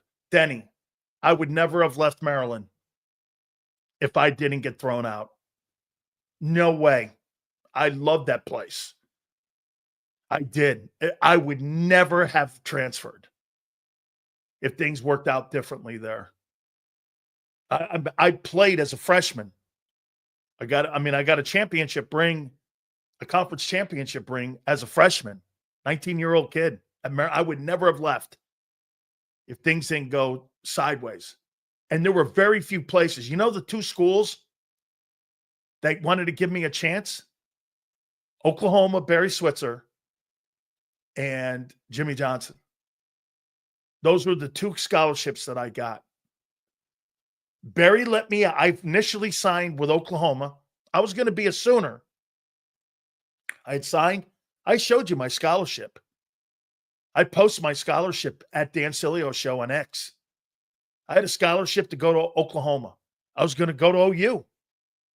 I had taken a trip. I was going to OU after Maryland. And Coach Switzer said, "You really want to go?" I go, "I have to stay close to my home so my grandmother and my aunt could come down and watch me play," which they did. LSU too. That's right. Coach Arnsberger. That's right.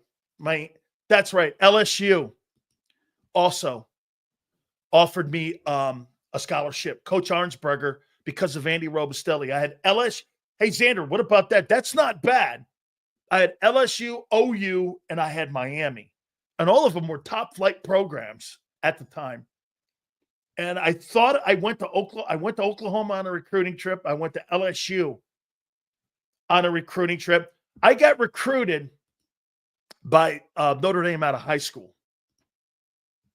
Notre Dame recruited me. So did Boston College. All the Jesuit schools recruited me because I went to a Jesuit high school. By the way, don't forget Tony Dungy's also going to join us.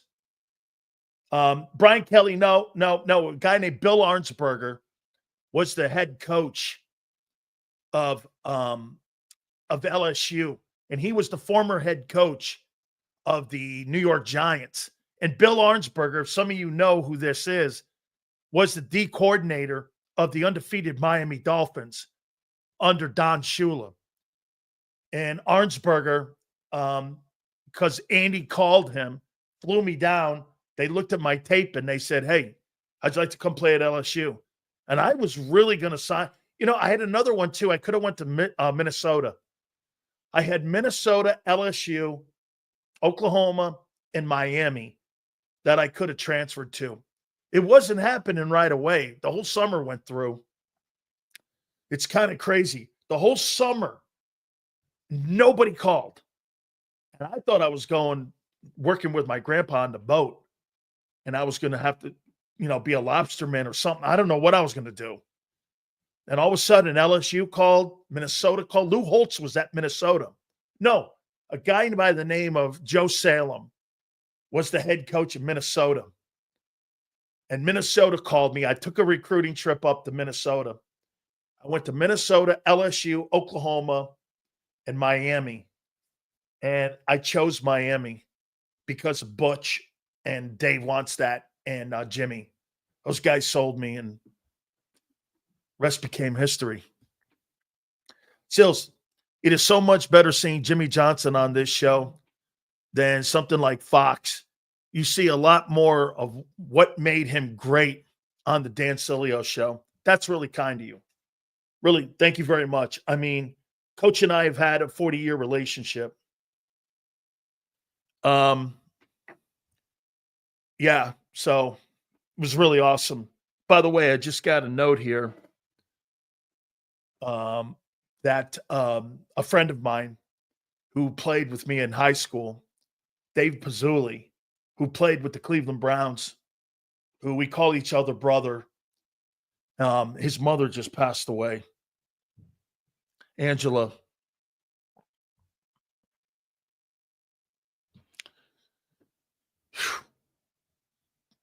Let me tell you about Duck's mother real quick. So my aunt knows this lady too. So Dave Pazzulli played at Pittsburgh in 7 years in the NFL. Get this, we had 3 NFL guys play on my high school team. We only had 33 guys on my Catholic high team. We won a state championship, couple conference titles, and we had 3 NFL guys on my team, Tony Brown and Dave Pazzulli and me. And his mother was one of the craziest people I've ever known. She started riots at Norwalk, Richfield, New Canaan at the state championship. And then when Duck left, his nickname was Duck. When Duck left to go to Pitt, she came and watched me play. Remember something? We got nuns at my school. Sileo, get that fucker. Get that son of... I got a priest and nuns and Sister Judith and Sister O'Connor. We got the archbishop would come down and watch us play. I mean, all these holy people are down there watching us play football. And Mrs. Pazzulli's up in the stands. Get that fucker. You better kick that guy's... I'm sitting there. Yeah, I got it, Angela. Okay, Mrs. Pazzulli, I got it. Yeah, every time my grandfather saw her, he used to duck his head because she would just start screaming, Sileo, you're so much like my kid. Kill that fucker. And we got nuns all over. I mean, there was like a convent that was on our campus. And all these nuns are sitting here listening. My grandfather's like, holy God almighty, man. I mean, my folks are really religious. Okay, my aunt, everybody's really religious. She was so passionate, it's an understatement. She would scream, you get that son. My grandfather, okay, would sit there and have to sit on the other side. Mr. Pazzulli would show up and they would sit over there and Mrs. Pazzulli would come down, grab me by my jersey. Why'd you let that quarterback, why'd you let Steve Young get by? Hey, Kyle, so I'm chasing Steve Young down when he was playing at Greenwich. Okay? Honest to God, I miss him. Young goes up the sidelines. I think he scores. I miss him. Halftime, I'm walking in to Catholic high school. You missed that fucker? And I'm going, yeah, I know. She goes, I want you to hit him. First play, no matter what. Sure enough, man. First play, I almost knock him out.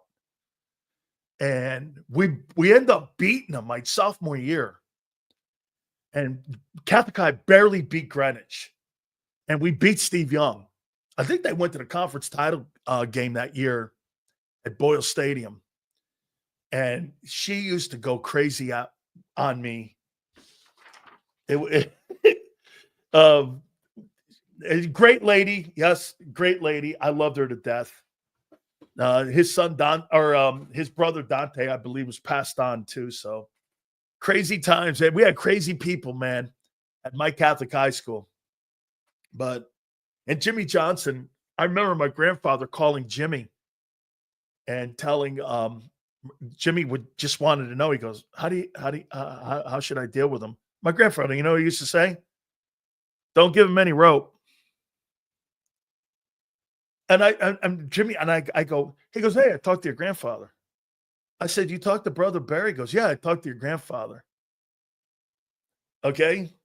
My grandpa did want to hide under the bleachers. So Jimmy goes like this. Yeah, I talked to your grandfather. I was like, you did? What'd he say? He said, don't trust you as long as you can throw him. He said that if we give you 2 inches, you'll take 10 feet. I said, my grandfather said that. He goes, yeah. He said, listen, you're going to have to ride that guy like you never believed. I said, my grandfather said that. He goes, yeah. So I get on the phone with my grandfather. I'm like, what'd you tell Jimmy Johnson that shit for like that? He goes, well, what do you think? He asked me and I told him. I said, Grant, you can't tell a guy like that. You know what he'll do to me?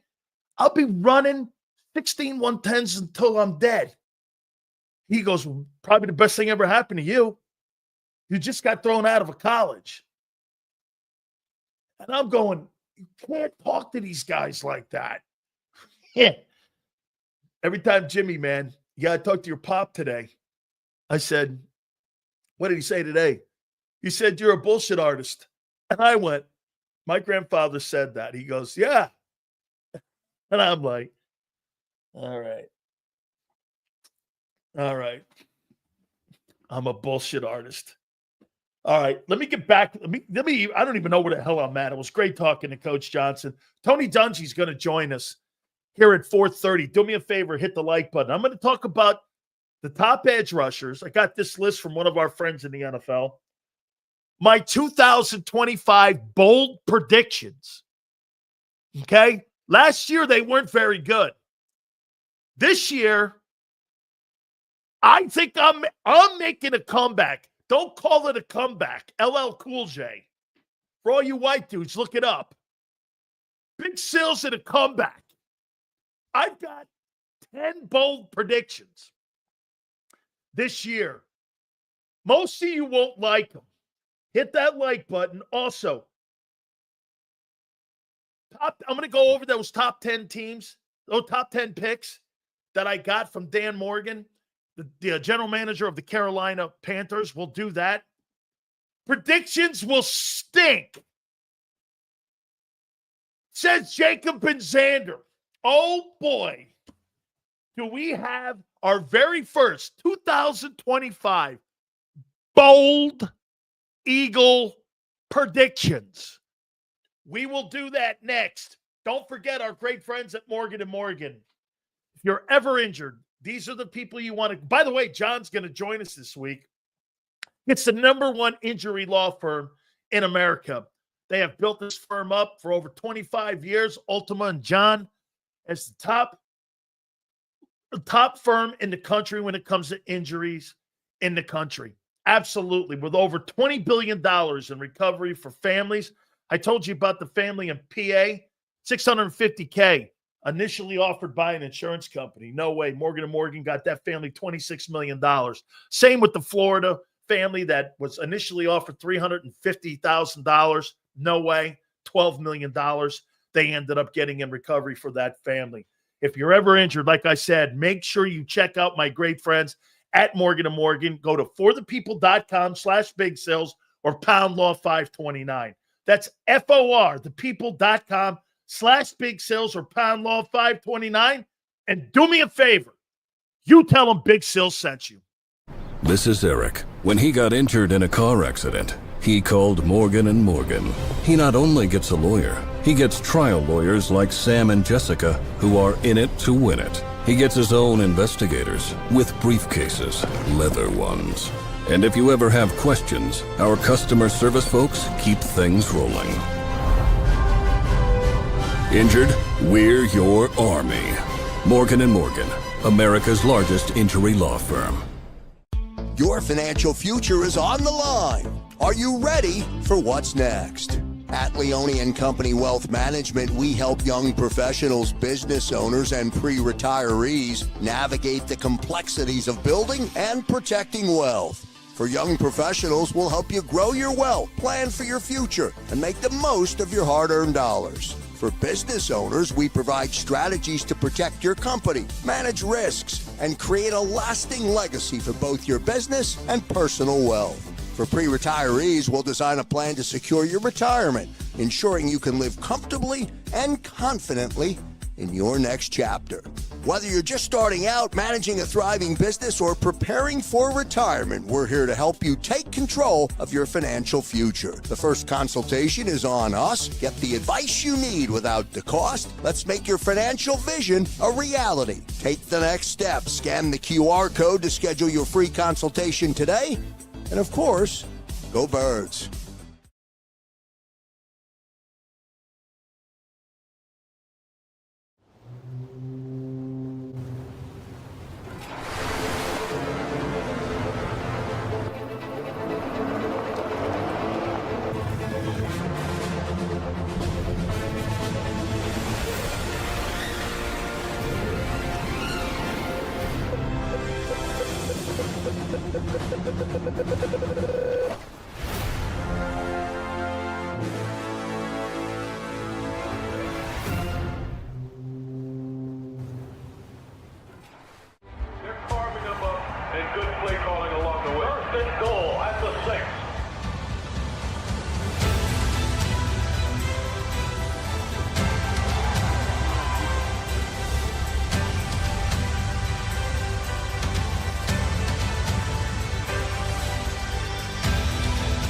Field of life, First Trust Bank is there for you.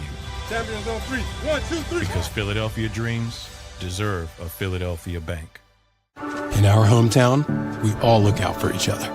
We step up to keep our communities going strong. And at Independence Blue Cross, we're here to keep you going strong as the #1 health insurer in the region.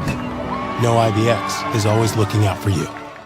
EAGLES. Eagles.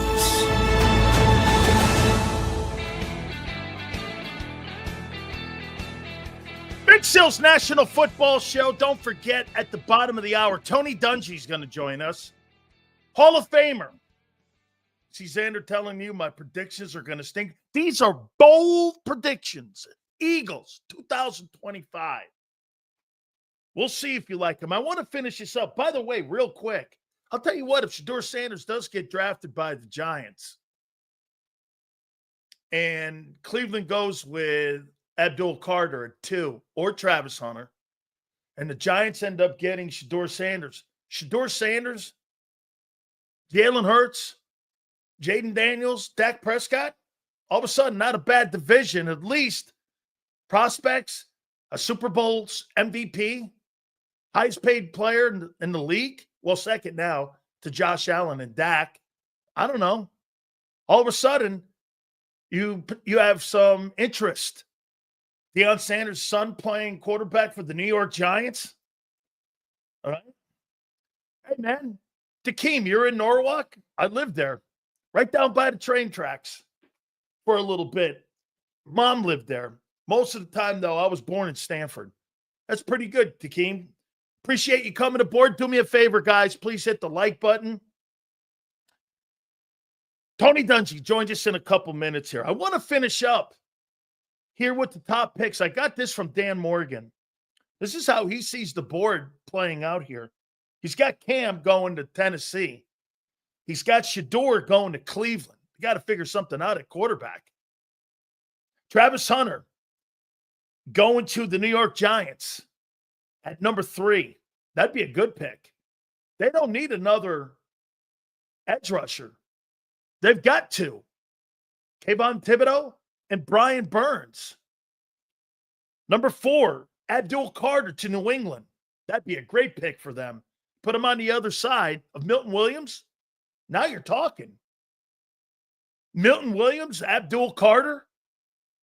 New England could look good if that kid turns out to be what a lot of people think he is. I think he's a good player. Number 5, Mason Graham, Michigan. Jacksonville. Ted McMillan, Arizona, wide receiver, Raiders.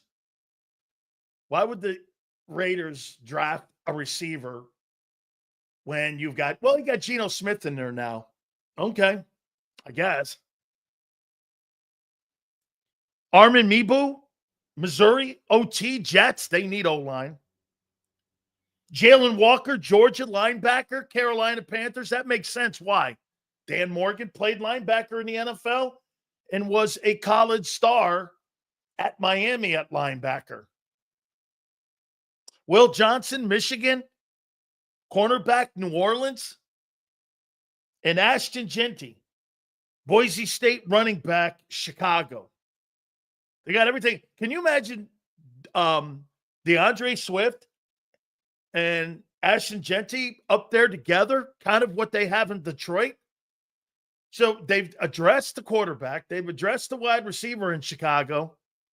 And now they would address the running game. So, I mean, Daniel says, is it a deterrent to draft Shedeur because of his dad? No. By the way, you see this, Daniel? I'll show you what a good organization would do. Here's what I would do. If I were the New York Giants or the Cleveland Browns, and Deion Sanders happened to show up at a practice that my kid was practicing for the Browns, if you're the D coordinator, Jim Schwartz, don't you go over to Deion and go take a look at some of my guys and take a look at the scheme we're playing? Coach, what do you think? Instead of doing this, I don't want anything to do with Deion. Wouldn't you want to bring that in to your building? I'd bring the guy in and go, take a look at my secondary. What do you think, Deion? You're talking about one of the greatest cover guys of all time. And Deion could sit there and give you free advice on how to play the position. That guy is not, what's that guy, Ball's fathers, the basketball players? LeVar Ball? That's not that's Deion Sanders. I'm going to go like this to him. Hey, Deion, you want to come in and take a look at our secondary? If you're the Giants or Cleveland, I'm going to embrace that. I mean, we're not talking about a dude who was just some guy. I'm talking about one of the greatest corners, if not the greatest corner of all time. I mean, the guy was a tremendous ball player. I mean, Deion, what do you think? I hate people when they do that. Yeah, I'm not going to talk to his father. I don't want the influence of the father.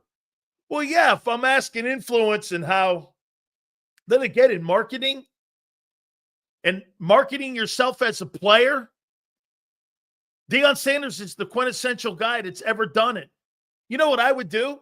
Even if it's Cleveland or New York, I'd have Deion come in and talk to my team. How to market yourself, how to prepare for games, how to be an NFL player. Dude, players want to hear that. They don't want to walk away from that. You embrace that stuff. You're not repelled from it. You're repelled from people. Here, you know what you're repelled from? Adam Schefter. What in the world would Adam Schefter know about playing three technique on draft night? Seriously, you know what Adam Schefter did? Adam Schefter is a guy who's in with people who want to get information. He's more in with the agents than he's in with the general managers. You know that, right? He knows the agents. And I'm not saying that he doesn't know the GMs. You think Howie Roseman's going to tip his hand to Adam Schefter? Now, he may want something out there like Jordan Davis's fifth-year option not being picked up by the team so that he can negotiate a better deal. That could possibly be. But these general managers aren't going to talk to Adam Schefter. Adam Schefter's talking to the agent. That's why when you see these initial deals posted, we did it too. Xander did a great job with John McMullen. John McMullen is right on the cues with this. How in the world, Xander, think about this. How in the world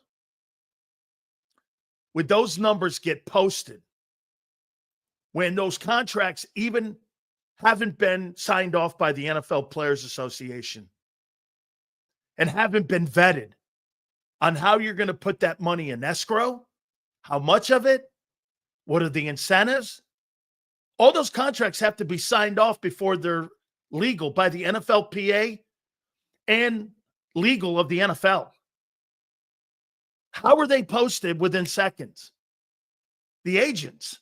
You think the teams are giving you that? So every time you see or you watch a show, like when Xander and John kept keeping you at bay with it.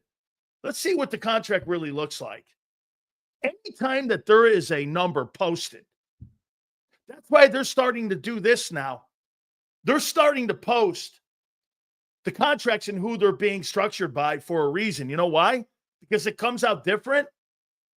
Most of these people like Rappaport and Adam Schefter, they don't want to be tied into saying, well, you told us. Okay? I mean, so anytime you see a contract posted, and it's posted immediately when a guy gets signed by a team, don't ever believe it. Because how would they know?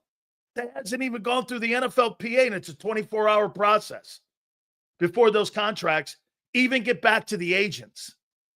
You know what the big holdup is when you sign a player?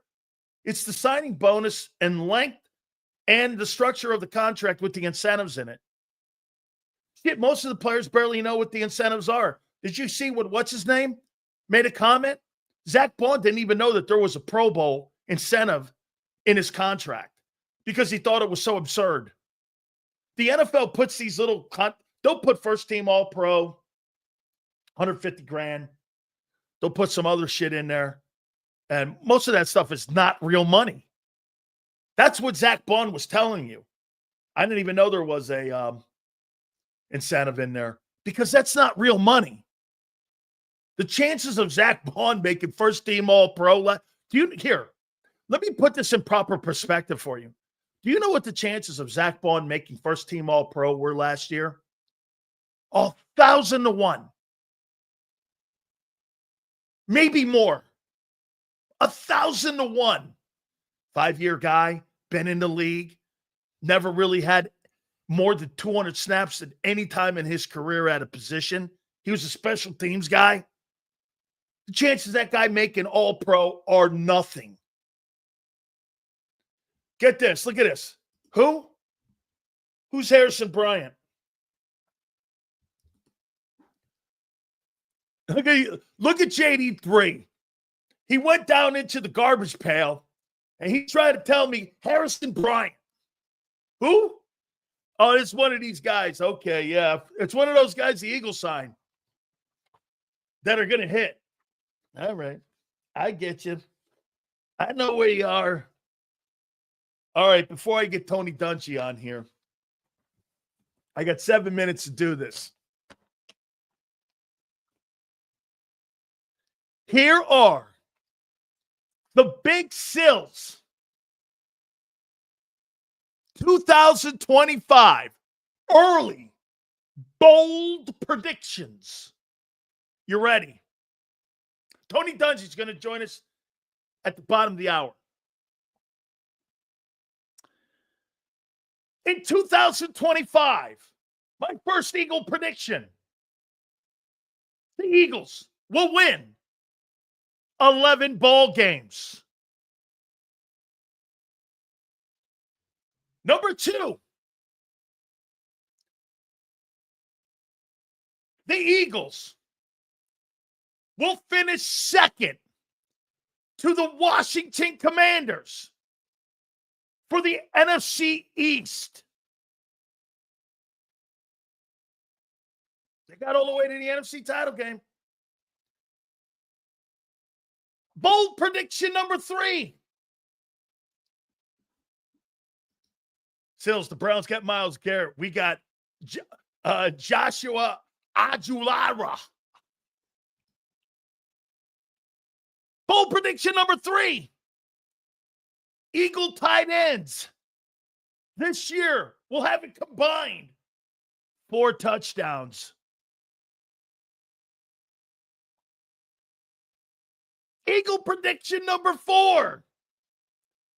Saquon Barkley will rush for under 1,400 yards. Number 5, Eagle prediction. Jalen Hurts will once again throw for less than $4,000 and have less than 30 TDs. Number 6, Xander will love this one. Felix Hunt will have more sacks than the legendary Nolan Smith at 6.5. Number 7, Moro Ajomo will make the Pro Bowl. Number 8,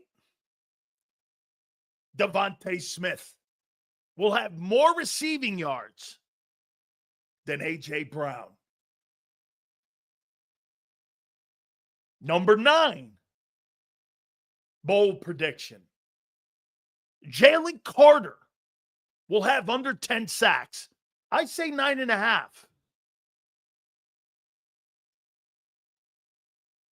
And number 10, Cooper DeJean will make first team All-Pro. There is my prediction. Zzz. Eagles win 11 ball games. Washington, look how, damn, I knew they were going to be good. I did. I really did. All right.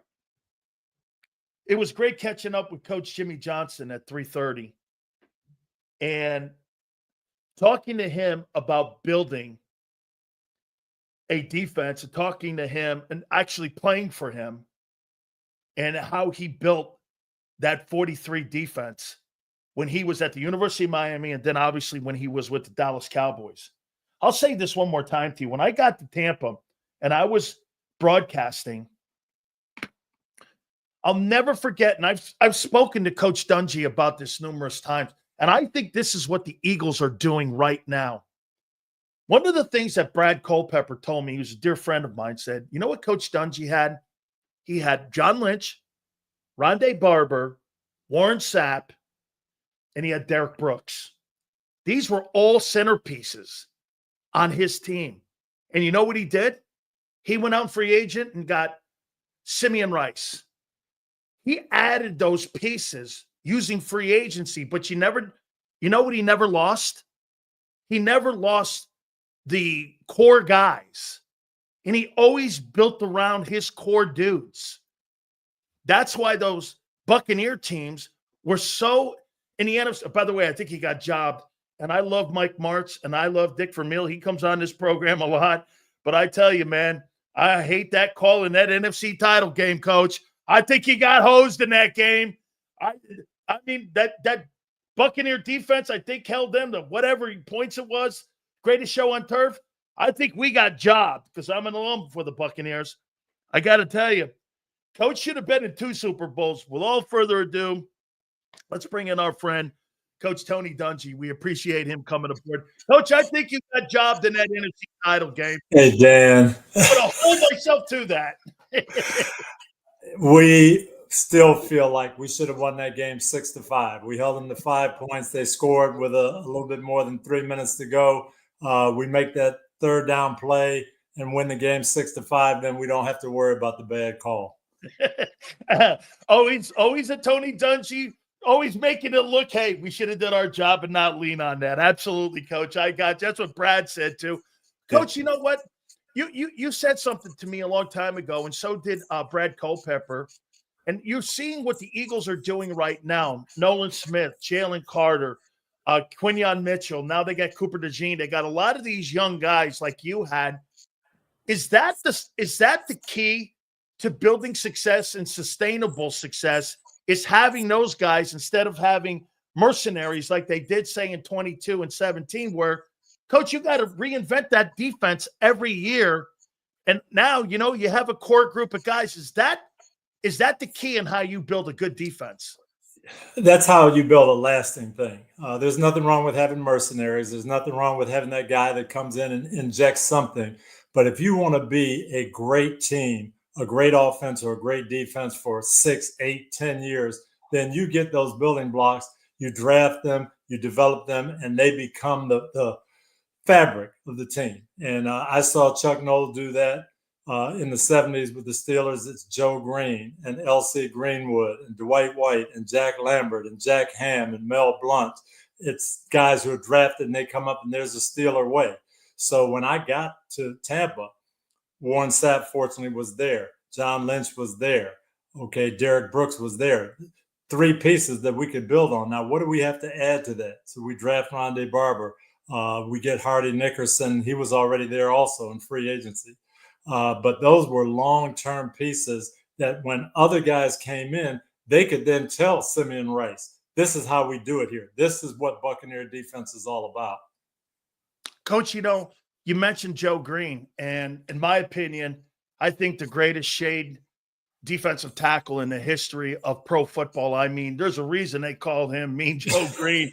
I mean, this guy struck the fear of God in everybody. But if you think about it, Coach, just like with Jalen Carter on the Eagles here, I mean, without great front four play, I mean, they had LC and they had Dwight White.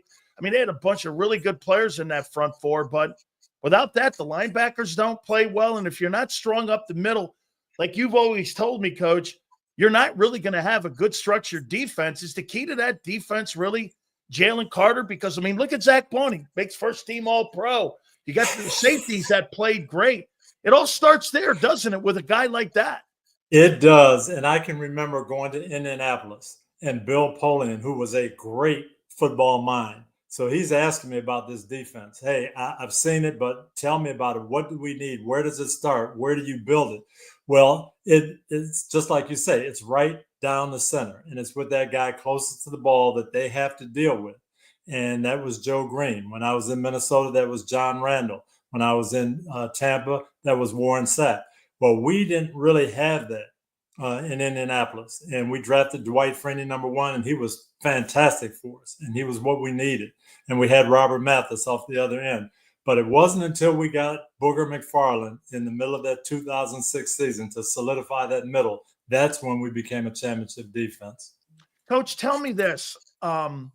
With a guy like Vic Fangio, I mean, #1 defense in the NFL. And, Coach, maybe I'm old man, get off my lawn. I hate that 2-deep safety. I hate that, hey, bend but don't break. I like aggressive football. I mean, but here, Coach, in the Super Bowl, they didn't blitz once. They got home all night long. Is that just the modern day NFL, Coach, and what we're looking at and how they play defense? No, it's a team that was built to handle the Kansas City Chiefs, and that's what you have to beat them. I went into the game. I thought Kansas City was going to win. I thought they'd win a close, low-scoring game. But the other Super Bowl that they lost, what was the key factor? It was Tampa's defensive front dominating the line of scrimmage, harassing Mahomes, not letting him get his feet set, and that was the problem. And Philadelphia was able to do the same thing. A lot of people can't do that because they don't have those horses up front, so they have to blitz. Well, when you have to blitz, the great quarterbacks know how to pick that apart.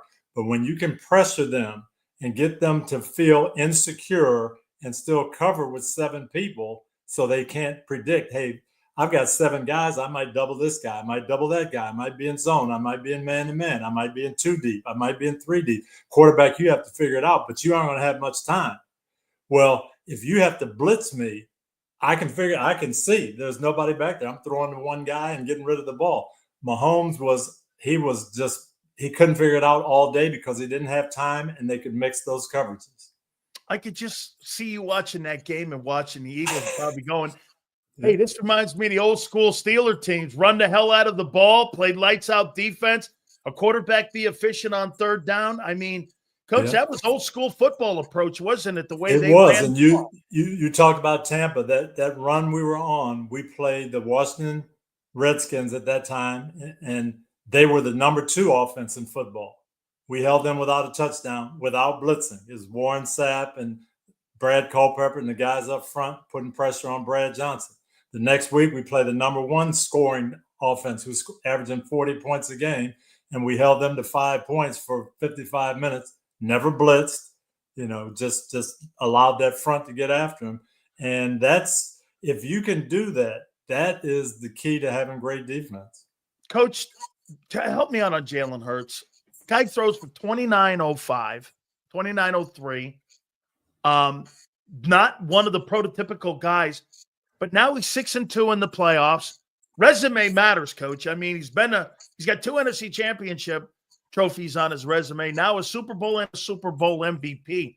When I look at Joe Burrow, I look at Josh Allen, I don't see that. But yet, in the moments that matter, there he is again. I mean, tell me what you make of him, because when I think of elite quarterbacks, I don't see it, but yet there he is in elite moments, Well, that's what you want from your quarterback. You want a guy who can lead the team, number one, that they believe in him, and they all believe in Jalen. You want a guy who, in the big moments, plays his best, and you want a guy who can make plays in the crucial situations when they need it. Jalen Hurts does all three of those. Is he going to throw for 5,000 yards? No, that's not the way they play. That's not what he does. Is he going to make that critical play that you need to win games? Yes. And to me, that's what we ought to judge quarterbacks on. Coach, who's more valuable in that huddle, Hurts or Barkley? I still think it's Jalen Hurts. Saquon Barkley had a great year. The games that Saquon doesn't play, they're able to still compete and still win. It's going to be tougher. The games that Jalen doesn't play, they didn't win. How about this? Great answer, Coach. How about this, though? To the point, I don't think Saquon gets 2,005 yards, because as a coordinator, wouldn't you be worrying about that backdoor play, handing it, you're keeping it? And if you don't keep your integrity on getting deep as the ball, I mean, most of the time, you're going to try to get into pursuit. He takes that ball up the sideline on you for 10 yards. I mean, without him in the huddle, that offense is probably not what it is if Jalen's not in that huddle. It makes a huge difference. And when you watch that and you watch people try to defend it, that is the key. Lamar Jackson, I don't think people understand that. I watched the Ravens play, and they've got this big, bad tailback back there. And the two guys on the end of the line, no one blocks them. And they don't try to tackle Derrick Henry. And so when you say, well, Lamar Jackson just being on the field blocks 2 guys himself every play, that's value. Jalen Hurts blocks guys just by being on the field, because they don't chase Saquon. They've got to stay and hold their ground, and that makes all the difference in the world. I want to talk about the Bucs for a second here, because that looks like kryptonite a little bit to the Eagles. I mean, last 2 games they've played, they've taken it is hard to out. believe. It is hard to believe, yes. I mean, what does Todd Bowles do that – what's funny, Coach?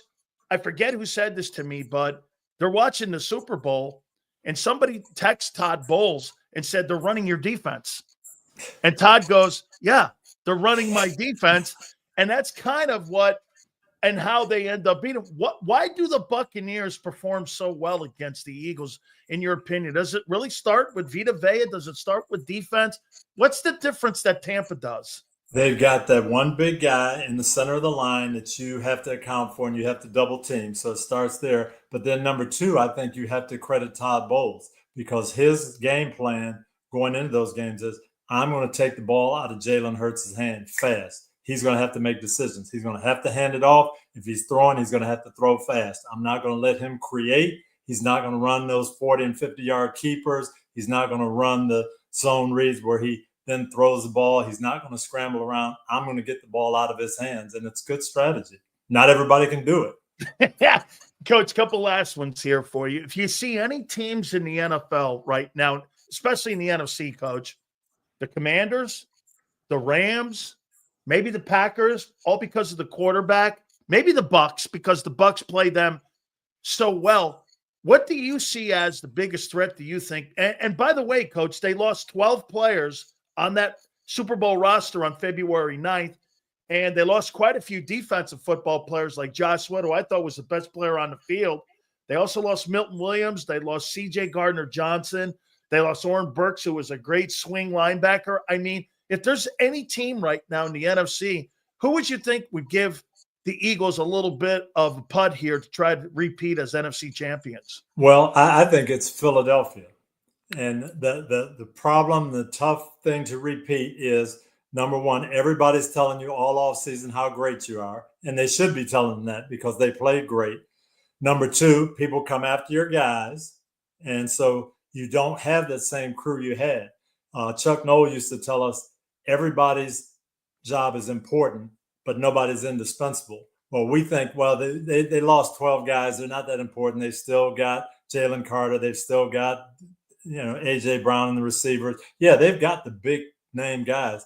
But some of those guys they lost, they're going to have a tough time replacing. And then number three, are you going to go after it the way you did? You won one now. And do you have that same motivation to win two? We'll find out. Coach, it's a great insight because you were on those Steeler teams that went back to back, and you had one of the greatest defenses, or you had one of the greatest quarterbacks in Indianapolis. And obviously you're in the Brady era too. So, and Roethlisberger, quarterbacks in the AFC that time were just great each and every single weekend. Talk about the complacency, Coach. What's the number one thing you have to fight against that you think, again, like this team has to fight against going into this year? The big thing is everybody telling you, and you kind of believing it, that, well, the only thing that matters is the playoffs. We're going to be a playoff team, so we've got to do it in the playoffs. And that's not the case. Coach Noll used to start every year the same way. 45 minutes, period one of day one of practice was 45 minutes, block and tackle by the numbers. I can still remember it 50 years later. Number one was your stance. He put every guy in the stance. I was a rookie. I couldn't believe it. Joe Green is the 3-time defensive player of the year. He's down in the stance, and Coach Noll's adjusting his foot. And no, you got to be this way and wait here. Number two is your approach. Number three is contact. 4 is follow through. We'd have 45 minutes of block and tackle by the numbers. You know why? He wanted everybody to understand it's a new year. It's a new day. It starts over. What we did, we had my rookie year, we had 10 guys on defense that were in the Pro Bowl the last year. Unbelievable. 10 defensive players in the Pro Bowl. I'm sitting there, and you know what they're doing day one? Getting in a stance. Block and tackle by the numbers, because we aren't going to take anything for granted. And that's what Philadelphia has to do. Wow, that reminds me so much of my friend John Wooden. Yep. Coach Wooden used to have these guys put their socks and shoes on the same way. Watch them put their socks on, yes. Yeah, hey. And everybody was sitting there going, why are we doing? He's got Bill Walton, Abdul-Jabbar sitting there doing it. Yep. And they're putting their socks on. Yeah, hey, take that sock off and put it back on. You didn't put it on right. That's the mentality you have to have if you want to win 10 championships like UCLA, or if you want to go back to back. You need that mentality because, Philadelphia is talented. Yes, they've got one of the 2-3 best rosters in the league. Yes, they've got great players. You have to go out there and play every single play like you did last year, because you wanted something. Well, you got to want it just as bad. All right, so I have a little insight here. I had Coach Jimmy Johnson on the last hour, and he had Bill Belichick come down to South Florida down there and go fishing, and he's at UNC. Hey, Coach, a couple more bad years over at Minnesota. Maybe we get you up there a little bit, and I don't know. Maybe you get back into it. You do a little college coaching there, man. I'd love to see you at the college level. Not in college ball. I had there was a time I really wanted to coach in college. I've got a freshman at Butler. He plays corner for Butler now, and I don't think I could coach college ball. It is too different. I'm serious. This NIL and the transfer portal. I'm good friends with Dan Lanning because my older son went to Oregon. I've talked to Dan a couple of times. He said he doesn't even coach anymore. All he does is put his arms around players. Hey, don't transfer, don't leave. I know you only got 5 catches in the last game. We'll get you the ball more. Now the guy who runs for 200 yards, oh, don't leave. I know somebody's offering you $500,000, but stay here. All you're doing is trying to keep things together, and that would be tough for me. Coach, if you don't mind, I got 2 more here for you. Yeah. The nil. So you think that's going to destroy college football, the nil in the end, or is it going to kind of bring down college football, where there's going to be about 20 teams that are really going to be able to contend because of the amount of money. Maybe it, brings it down a little bit and weeds out what college experience used to be all about, because San Diego State, coach, is not going to be able to hang with LSU. Right. Do you think that's where the problem is? That's a little bit of the problem, but the bigger problem to me is what we're teaching our young men. Okay, I've talked to high school kids now that go to school with my son, and I'm going to go to this school because they're going to give me X.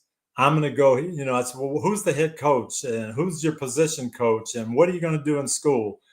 That's not a big deal for them. It's if they want me, they're going to offer this. And then if you get there and it doesn't go exactly the way you think it should go, jump in the transfer portal and go somewhere else. This team wants you, they'll pay you.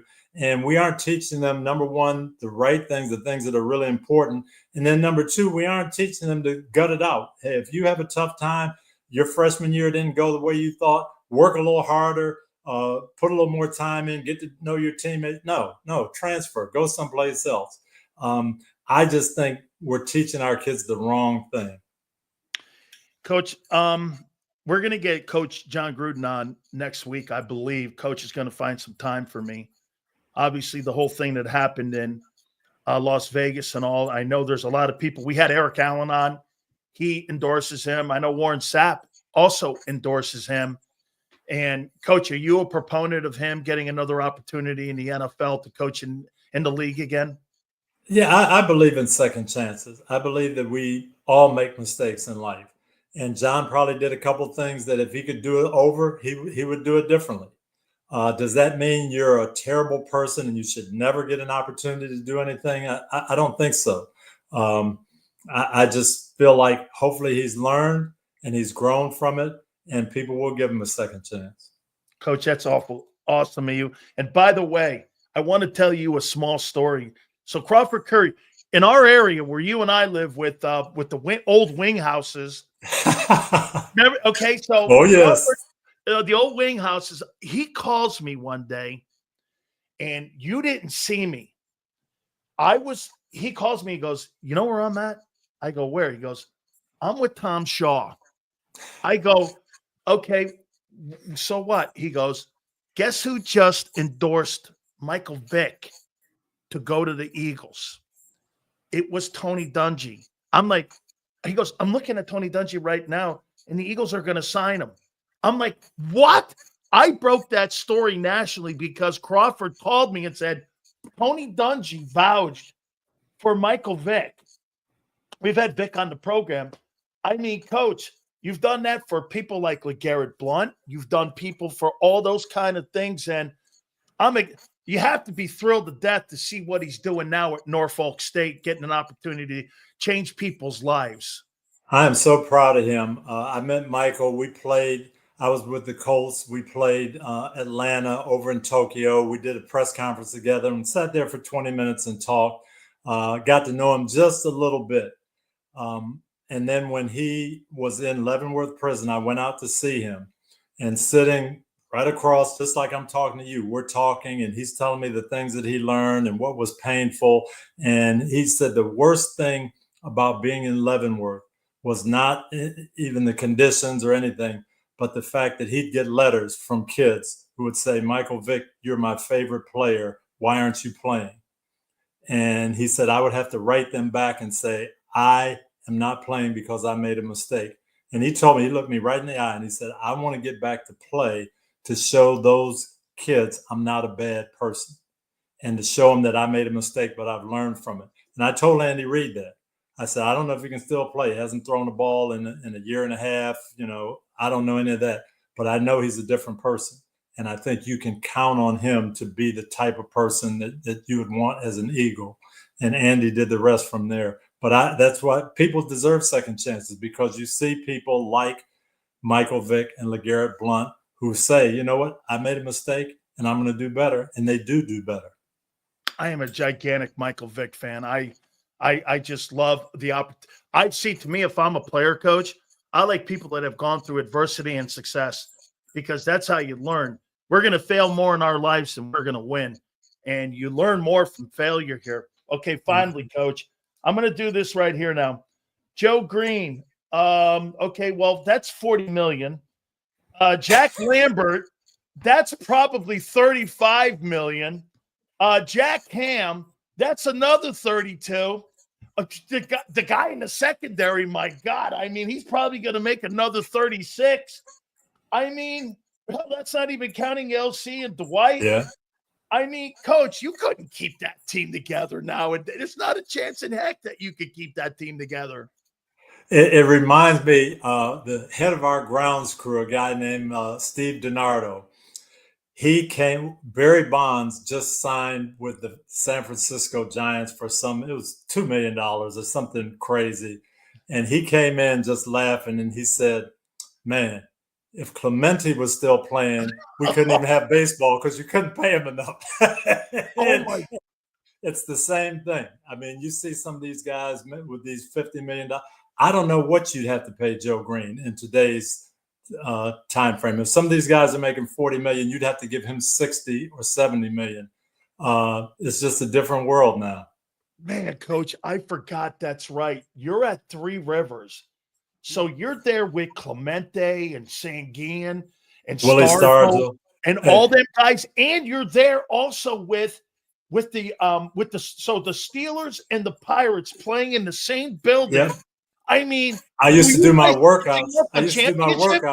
Yeah, at 4:00 underneath the stadium, take a shower and go sit in the dugout and watch the Pirates play. And it was unbelievable. And you talk about great ones. I was a rookie, and I remember going up to Willie Stargell, and I said, tell me about Roberto Clemente. He was my favorite player as a kid. And Stargell's probably 35 at this time. And he starts crying. He says, you want to know about Roberto? And he told me for about 10 minutes, and he's crying. And that's the bond that we had, the Steelers and the Pirates of those days. Man, what a great time to be a Steeler. I mean, Coach Chuck Noll, I say this to this day. I don't know about you, but you talk about a player personnel guy. That one draft, Coach, where they drafted all them Hall of Famers, it was like the 74, 74 draft. Lynn 74 Swan. draft. They had all them Hall of Famers in there, all in the later rounds, too. I mean, that he had to be one of the greatest talent evaluators, and with the great organization itself because of the way that they were able to evaluate. But Coach, he's so underrated as a coach. Let me tell you a story about that, Dan. I'm 25 years old now. He hires me on the coaching staff. I'm 25 years old. I go into his office and I said, what am I supposed to do? And he tells me, as a coach, you only have one job. That's to help your players. I said, wow, okay.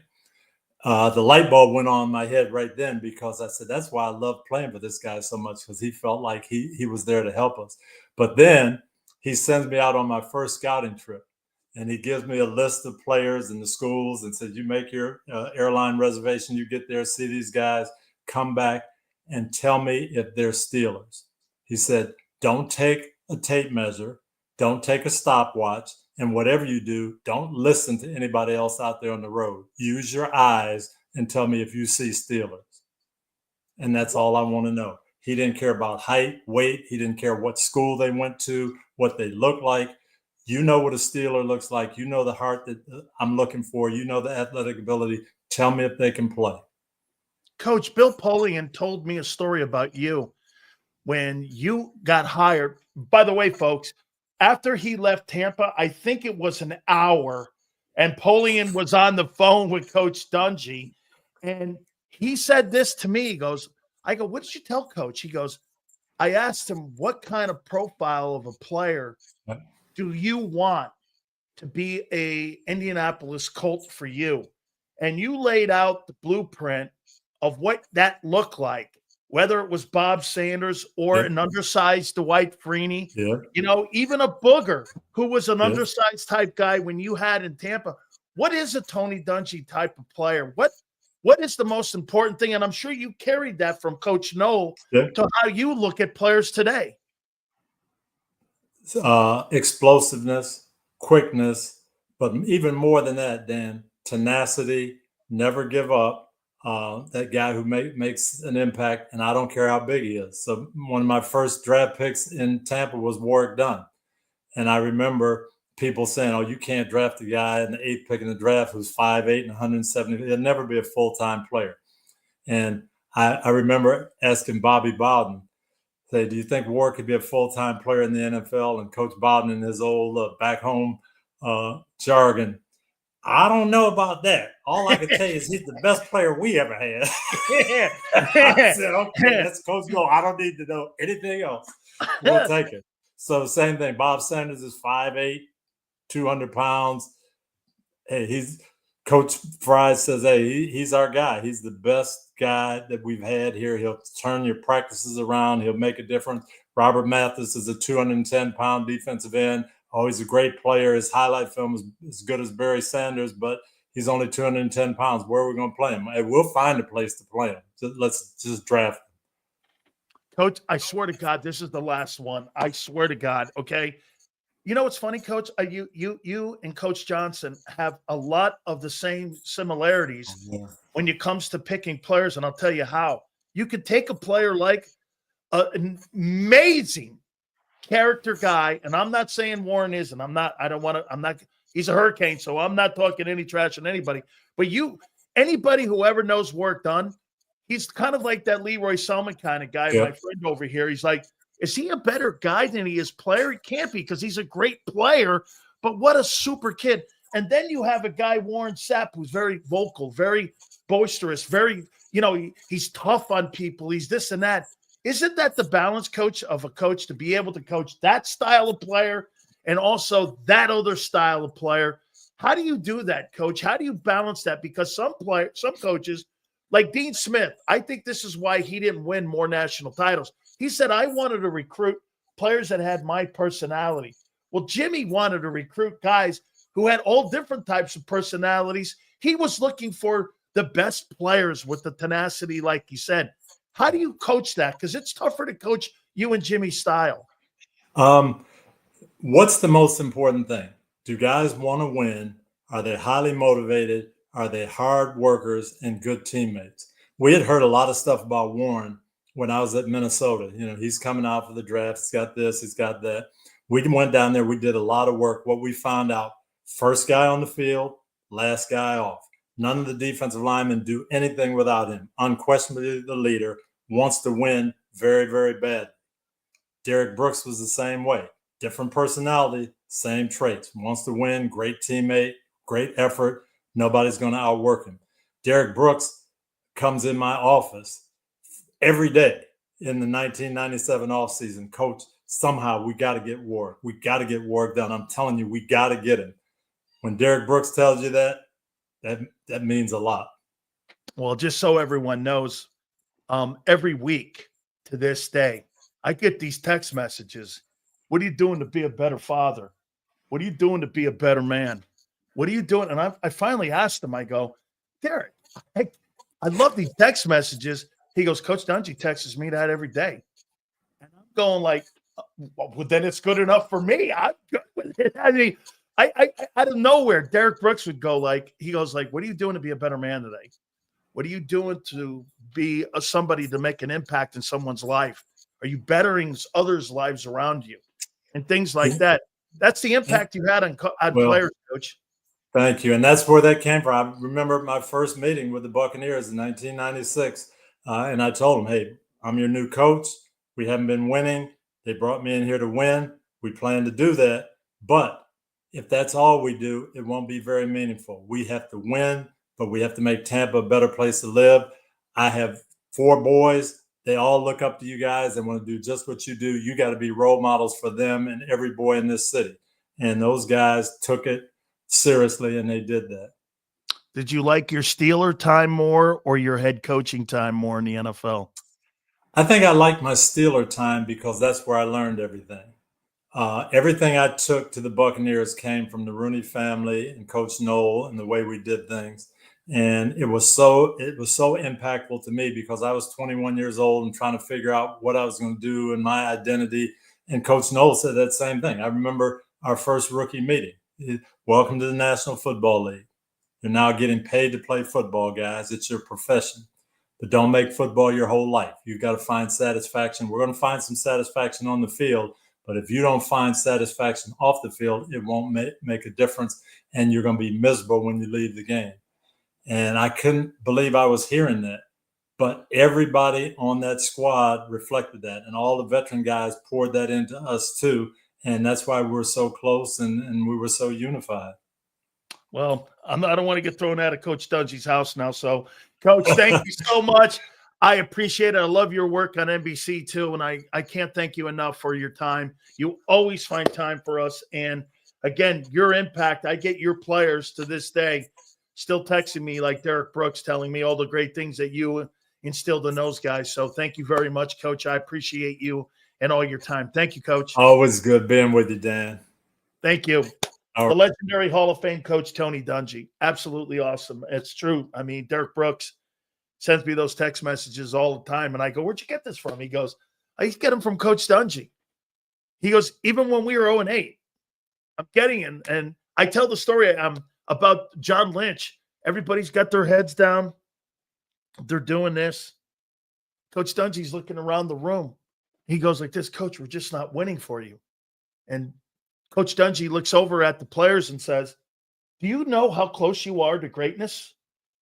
Players all looked up and said, what? And John Lynch says to that day, that was one of the most important moments in that locker room, is when he said, when they were like 0-8, I think it was like his first or second year, and they were 0-8.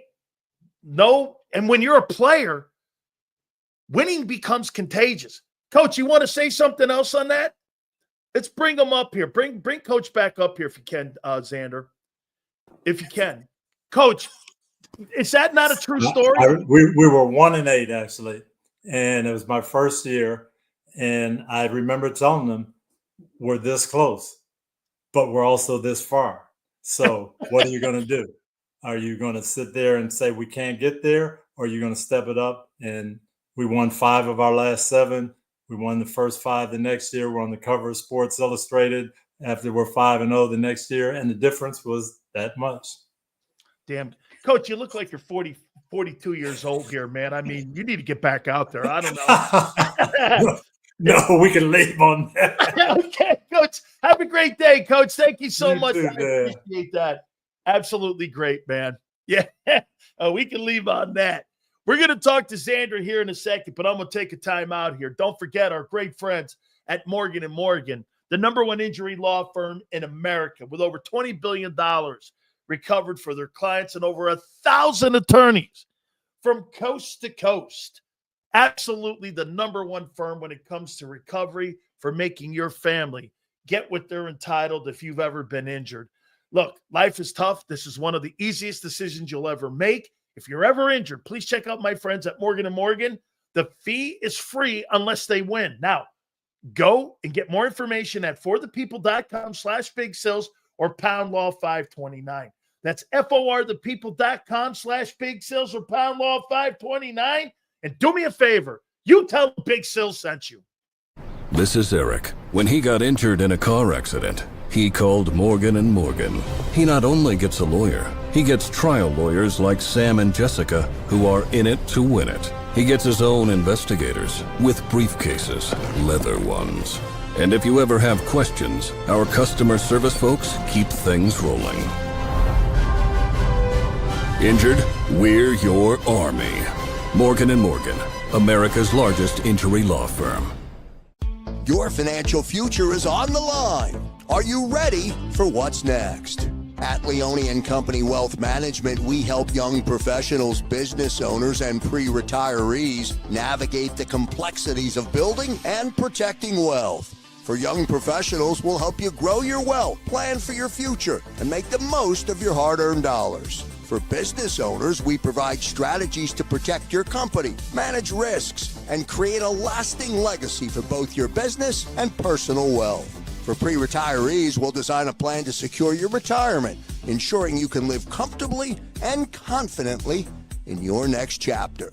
Whether you're just starting out, managing a thriving business, or preparing for retirement, we're here to help you take control of your financial future. The first consultation is on us. Get the advice you need without the cost. Let's make your financial vision a reality. Take the next step. Scan the QR code to schedule your free consultation today. And of course, go Birds.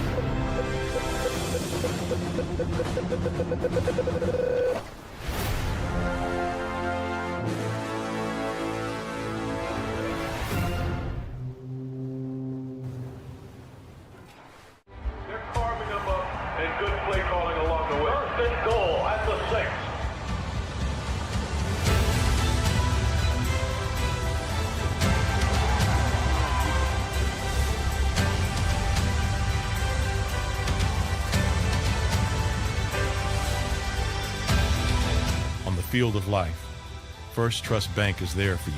Champions on three. 1, 2, 3. Because Philadelphia dreams deserve a Philadelphia bank. In our hometown, we all look out for each other. We step up to keep our communities going strong. And at Independence Blue Cross, we're here to keep you going strong as the #1 health insurer in the region. No IBX is always looking out for you. EAGLES, Eagles.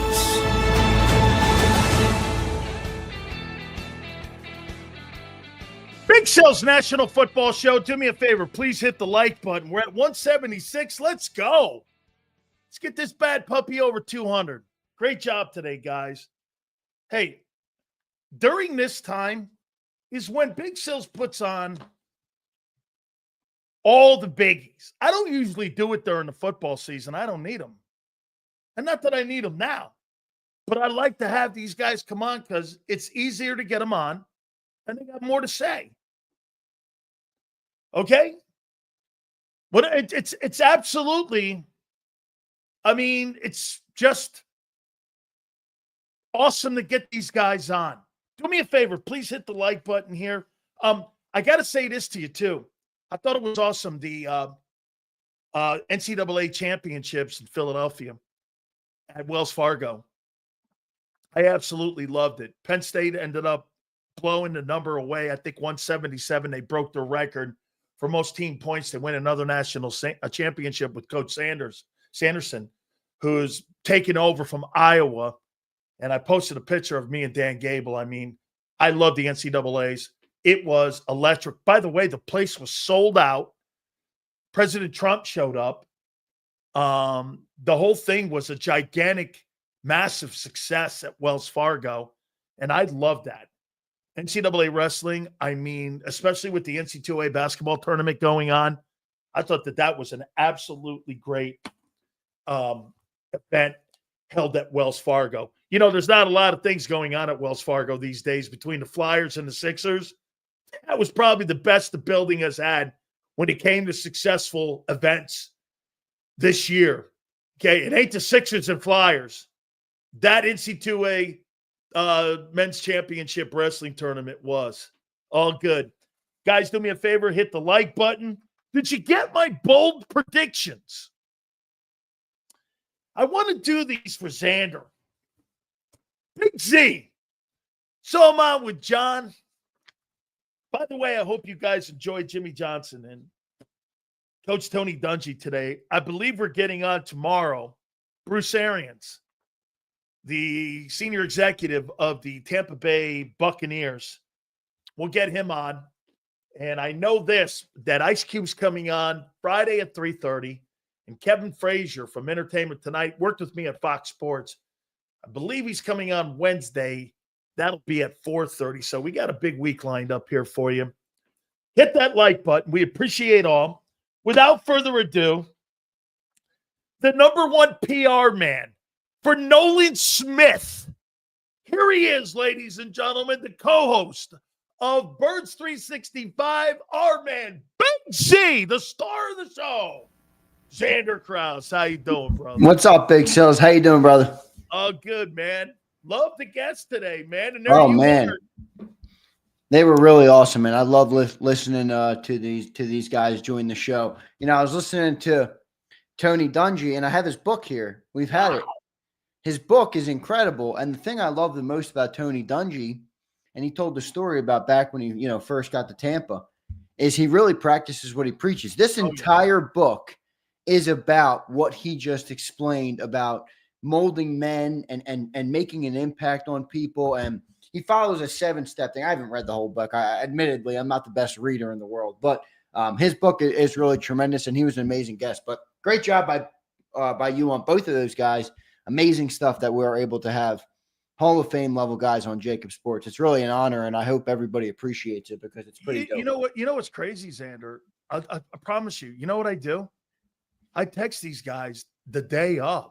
Oh, I know how it works. These dudes, that's what these dudes don't understand. I mean, these dudes love sales, all right? Other people got to go through PR guys and managers and agencies and all these different things to get them on.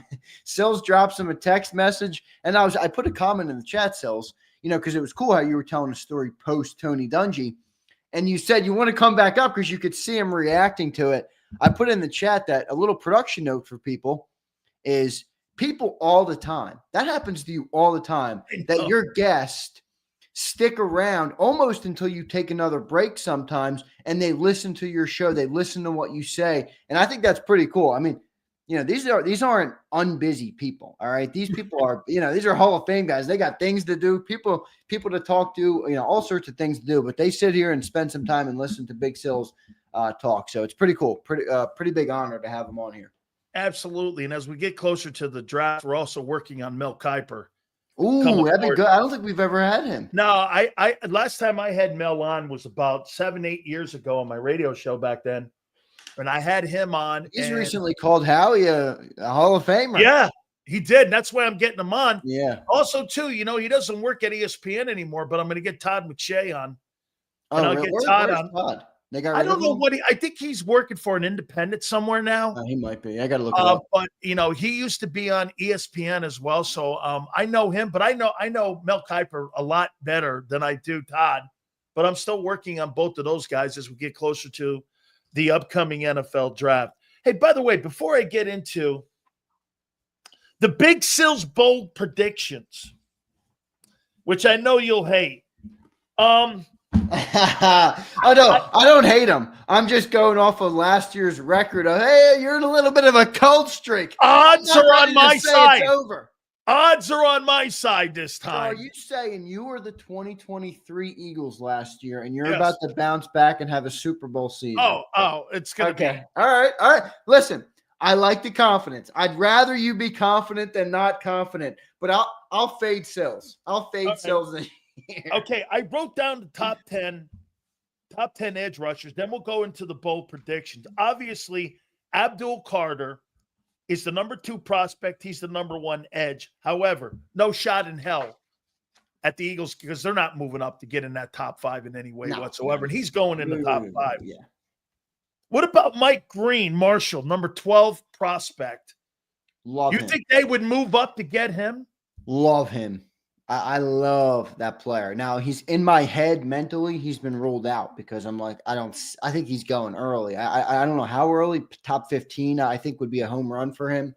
I think it should be higher. I think he's arguably a top 10 player in the draft, but probably not going to go top 10. Might be in that 10 to 15 range. It's going to take a lot, Sills, to move up, man. I mean, that high, because 32 is just not that valuable. So, you'd almost have to combine the equivalent of another first-round value to get that high if you use like the Jimmy Johnson chart. So that would be tough to get to.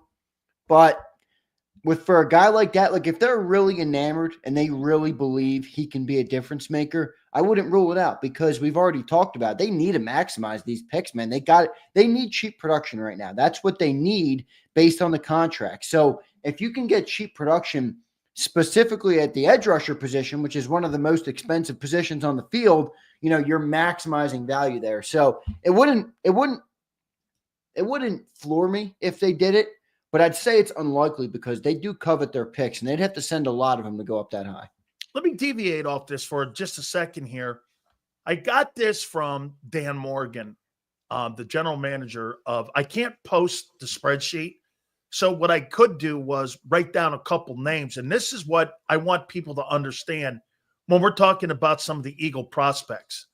Like this kid, James Pierce, which is third number edge rusher. He's the 15th rated prospect in the draft. Now here's James Pierce. According to the Carolina Panthers, he could go anywhere from 8 to 28 to 36, depending how the draft falls. I could see that. I could see him falling.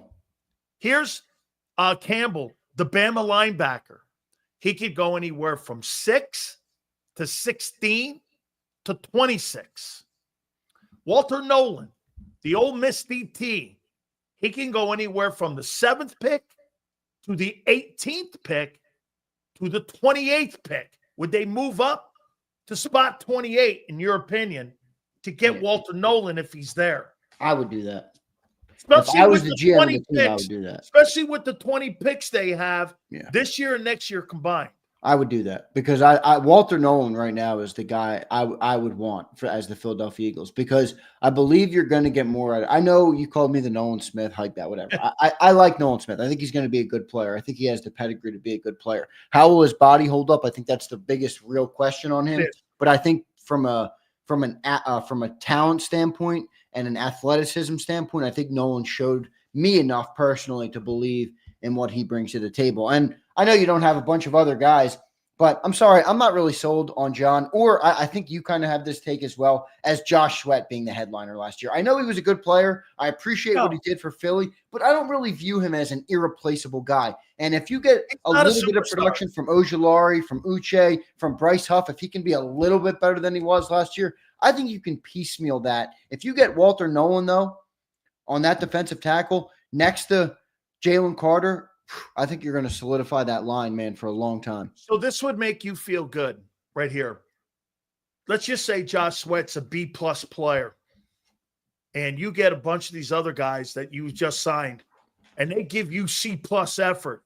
You'll take the collective group, not having to pay the $20 million, right, and the collective group, because that's not that much of a fall-off when you're talking C-plus, B-minus kind of guy. Right. Because I agree with you. I don't think Josh Sweat's a superstar either. I think people have to be real. Like, you're not going to improve everywhere in your roster every year. It just doesn't work like that. So with where the Eagles are right now, I'm not saying they're not going to prioritize edge, but I feel like we're a little better at the edge than we're not this isn't, I think we have some pass rush. Yeah. I think we have some pass rush. So, I like Walter Nolan, though. 28, Walter Nolan.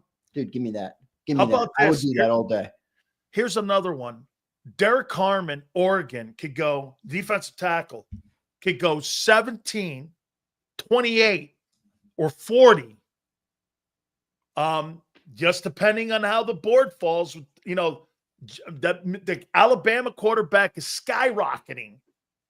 The old linemen are probably going to be a run on some of these guys because they're the old linemen in this draft are the safest picks.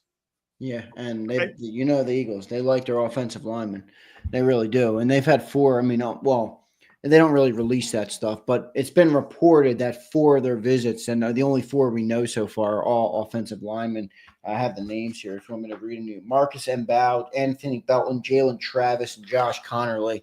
Those are the 4 names that have met with the Eagles on top 30 visits, all offensive linemen. So you can never rule out O-line, but I don't know, Sills. I was thinking about this.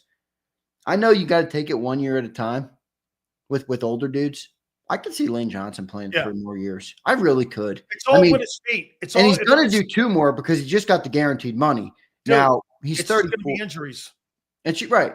John talked about this morning. Like a couple of years ago, he was dealing with the ankle injury, and it almost seemed like he wanted to hang him up because it was just nagging him. He's been much healthier in the past couple of years. So I obviously hope he stays healthy, but talent ain't an issue. Fall off has not been an issue for Lane Johnson. So I could see him playing a little bit more there. And then you might not have to address tackle right away. I'm not saying don't get one in the chamber, but you probably don't need to draft his replacement right now if you got 3 years left. Next 2 years, So, I don't have to. right. I don't have to go down that lane. By the way, just for all of you guys out there, when you saw that NFLPA, that the trainers and the equipment and the guys in the training for the players and the care of the players, you have to explain to me then how a guy plays 15 years in BG, another guy plays 10, 12, 13 plus years in Kelsey, and another guy plays another decade plus in Fletcher Cox. How that athletic department is not one of the top. Dude, these are all 10 plus year guys. Yeah. How are they not taking care of their players? I think that's a bogus stat here. Crazy. Who do you think sells as the Eagles right now that could be the next of those big four? Like Mulatto. Whole career here in Philly, retire in Philly. Eagles are happy to pay him through to the end, basically, and they hang up the cleats. That doesn't happen often. I mean, Brian Dawkins is arguably one of the greatest Eagles of all times. He didn't hang up the cleats here. Not many do hang up the cleats here. I think Jalen Carter and I think Mailata. I think you're right. Mailata because he's a 7th round pick. He came from nowhere. He's got so much. Dude, he hasn't hit his best football yet. Which is he's insane. He's only been playing for 5 fucking years. Yeah, it's crazy. It really is. I mean, he's got so much ahead of him. So here's another guy. Now here's Kenneth Grant. I think he's going to go high, but Kenneth Grant, Michigan, 5th pick, 18th pick, 32nd pick. If he goes 32nd, you're moving up to get him. But I don't think he's going to fall that far, dude. 32nd for Kenneth Grant? I don't think so. How about this one? Malachi Starks, Georgia, 5th pick, 22nd pick, 38th pick. Would you move out of the first round down to that number, around that number, and grab him at safety in the second round? It depends. I mean, if all your edge and defensive tackle options that you like are gone, then yeah, maybe you pivot to addressing that. But if you still have, Izaraku or Landon Jackson or Walter Nolan or James Pierce or Shamar Stewart, any of these guys, and it all depends on how the Eagles rank them. I mean, it doesn't matter what I think of those players, but if those guys are still there, I have a hard time believing that they would value the safety over a defensive line player. I just think, or offensive lineman. Right. And remember, John did a great job bringing this up this morning with Howie. He said, if you listen to Howie, he hasn't lied to you at all. He's been very transparent. You just had to read the tea leaves. Early in the offseason, he said it's going to look a little unconventional. That meant paying a running back and paying a linebacker and letting 2 defensive linemen walk and an offensive lineman walk. That's what he meant by unconventional. And then he said later in the draft, later in the talent acquisition process, it's going to look a lot more like Eagles football. In other words, we're getting back to the trenches. We're getting back to defensive line, offensive line. So with that being said, with draft picks recently to Quinion, Cooper, even Devontae Smith was a first-round pick who's not in the trenches, they're going back to the trenches. I have a hard time believing this pick will be anything but a defensive lineman or potentially an offensive lineman. So I'm not really buying into any of the other guys. Now, they could be. It could be possible. But me personally, I'm prepping for a defensive lineman coming to Philly in round 1. And here's the last one I got here. Mikael Williams, Georgia, edge. Yeah. He could be the 8th pick, the 22nd pick, or the 36th pick. I like him too. All good names. What I'm doing here is to show people how NFL teams are looking at the board and how this is going to unfold here. Because when you're picking 32, Xander, you're at the mercy of the teams in front of you and their needs. Yeah. Some teams have philosophy on picking need, and some have the philosophy on picking best player that's available. I think after you get to 15, I think it starts falling into place where it's the best guy available to me. Because to me, I always have a problem with the teams, and teams like Arizona and teams like the Jets are always picking need. Now, look, like I pointed out, Cam Ward's going to go number 1. Cam Ward is about the 10th best prospect in the draft. You're telling me Tennessee's going to take the 10th best guy in a draft where quarterbacks aren't really that great this year, the number 1 pick, and you wouldn't take the best player available with all the holes there because you have such a need at quarterback? I hear you. That's the flaw in That's the flaw in that mentality. Right No, there. I know you're not wrong, but this is a system that the NFL has, and it's not going to change. I'm not even arguing about the system, but you can't really knock the Titans. Like, what would you do if you're the GM there and you're coaching for your job and you're looking at Mayo boy Will Levis, who stinks on ice? You're like, I got to take the chance. Travis Hunter sounds great. Abdul Carter sounds great. They are great players who'd probably be here for 10 years and be major contributors. I need the dude that can change the franchise around, or I'm done. That's what I need. So you're going to draft Cam Ward there. That's what the NFL is, man. It's not for long, and you'll get moved on from quick. That's kind of where Sills, the Eagles, have a severe advantage right now. John talks about this all the time as well, where Howie can make the mistake of drafting Jalen Carter because he has that dispensation with the owner. The owner's not going to fire him, right, in 2 years if it doesn't work out. Other GMs, Ryan Poles in Chicago, who passed on Jalen Carter, they don't have that type of leeway with the owner to make mistakes like that. And that little bit of leeway that Howie has, I think, allows him to operate at a better level, take bigger risk, and his risk pay off more because of it. I'll say this to you. I think that John Lynch had a job saved by Brock Purdy. Because you're right, dude. I agree. You said this morning. Hey, I don't give a shit that you landed on a 7th-round draft choice in Brock Purdy. I care you gave the equity of 3 1s up. Right. That's my future. Right. I didn't agree with John or Jeff. They're like, well, typically if you landed on the quarterback, people don't care. I'm like, you don't care you gave up 3 1s? I care. Dude, first round, giving up a 1 sucks. Giving up 3? Dude, that's, again, like I said this morning, 3 years. That's Jalen Carter, Nolan Smith, and Jordan Davis. Or Devontae Smith, Jalen Carter, and Nolan Smith. Like, this is the future of the Eagles that you're talking about, that they gave up in those picks to get Trey Lance. They're suffering from the ramifications. I completely disagreed with their takes on that. I get it. If you land on Trey Lance and you draft him and you use a 1 to get him and you land on Brock Purdy, that kind of covers that.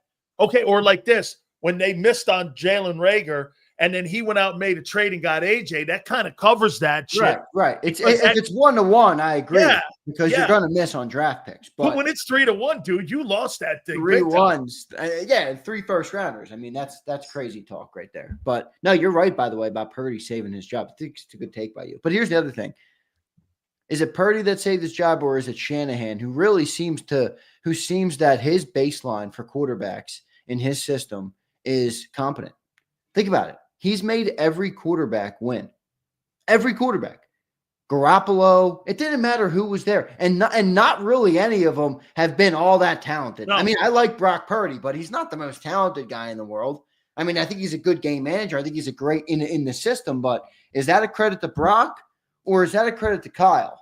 No, I think it's a credit to Kyle. I think it's a credit to Kyle. I think Kyle's problem becomes he starts to do the Marty Schottenheimer stuff. Once he gets into situations in ball games, I think he just overcoaches himself and he overcooks it, and he starts doing shit. And this might be true as well, that Kyle Shanahan's the one that wanted Trey Lance. That might be true. So he's the one that saved him. He's also the one that got him into that bullshit. I wonder how they landed on that. I bet you that was John Lynch at the very end that picked Brock Purdy there. So let me finish up with these edge guys here. So I got this kid from BC. How do you say his name? Donovan Izaraku. Izaraku. He's the 16th rated guy. I have him at 4. It sounds like you'll be having a field day with his name if he comes to Philly. I'm just going to call him easy. Mikael Williams, Georgia, number 26 is my ranking. Shamar Stewart. Hey, how in the world, Xander, you're an SEC guy. Does A&M not? How are they not better when you got 2 dudes that are going to go in the first round? Dude, because he wasn't productive. He wasn't. Yeah, no, that's right. I said that. I struggle with dudes like that, Sills. Me too.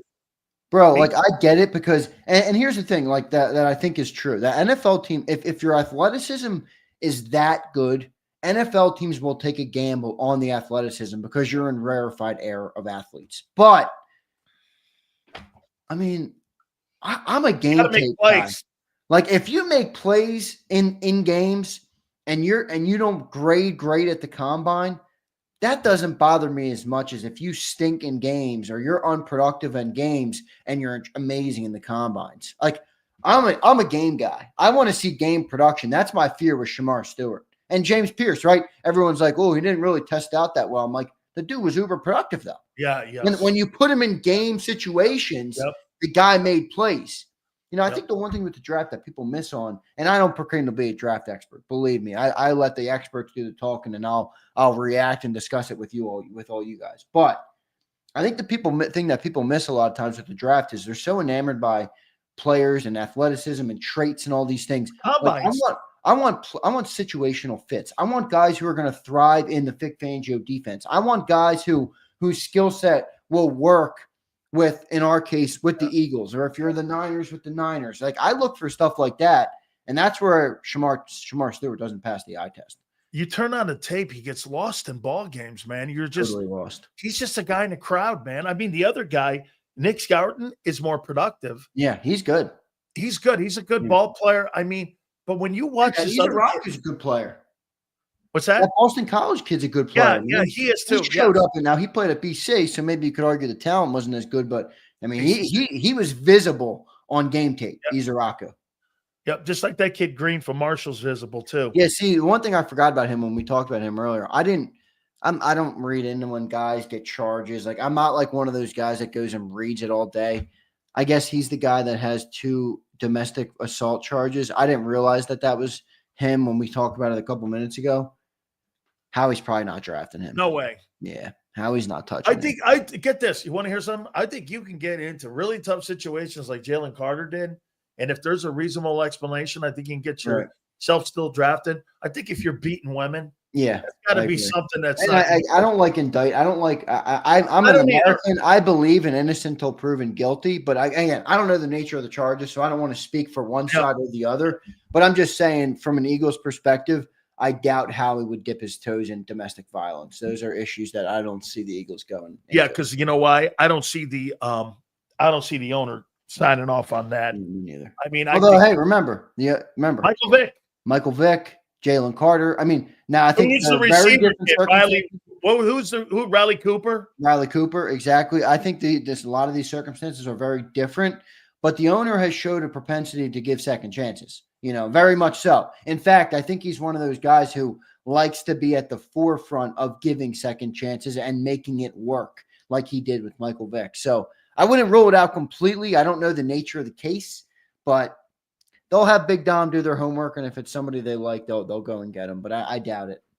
Don't you agree right now it's edge, DT, OT, and tight end? Those are the top 4 priorities. You're moving off Goddard, edge, DT, OT, tight end. Yeah. And I don't know what that looks like with the name, but I think that's the rooms that they're in. And I think those 4, again, just like with the draft picks, that could evolve because once you get down to 32, if there's an edge, DT, OT, or tight end that they really love, they may take that guy or trade out or down or up to get the player that they like. When you're down at 32, could there be somebody really down there? Because I heard you say about trading up.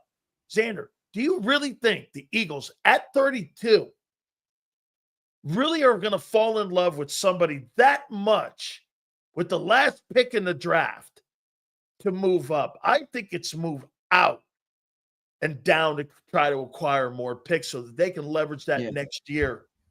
That's or definitely maybe even in later rounds this year, 2, 3, and 4. That's definitely more likely. I understand that. When I brought that up on the show, you know, sometimes I'm not saying you, but I don't think people get what I'm trying to do. I'm trying to get John to I know that they're more likely to trade down. I think everybody knows that. The point would be, in what scenario would the Eagles view a trade up as reasonable? Kind of like you framed it to me a couple minutes ago here, where would they value this guy enough to package a trade to go get him?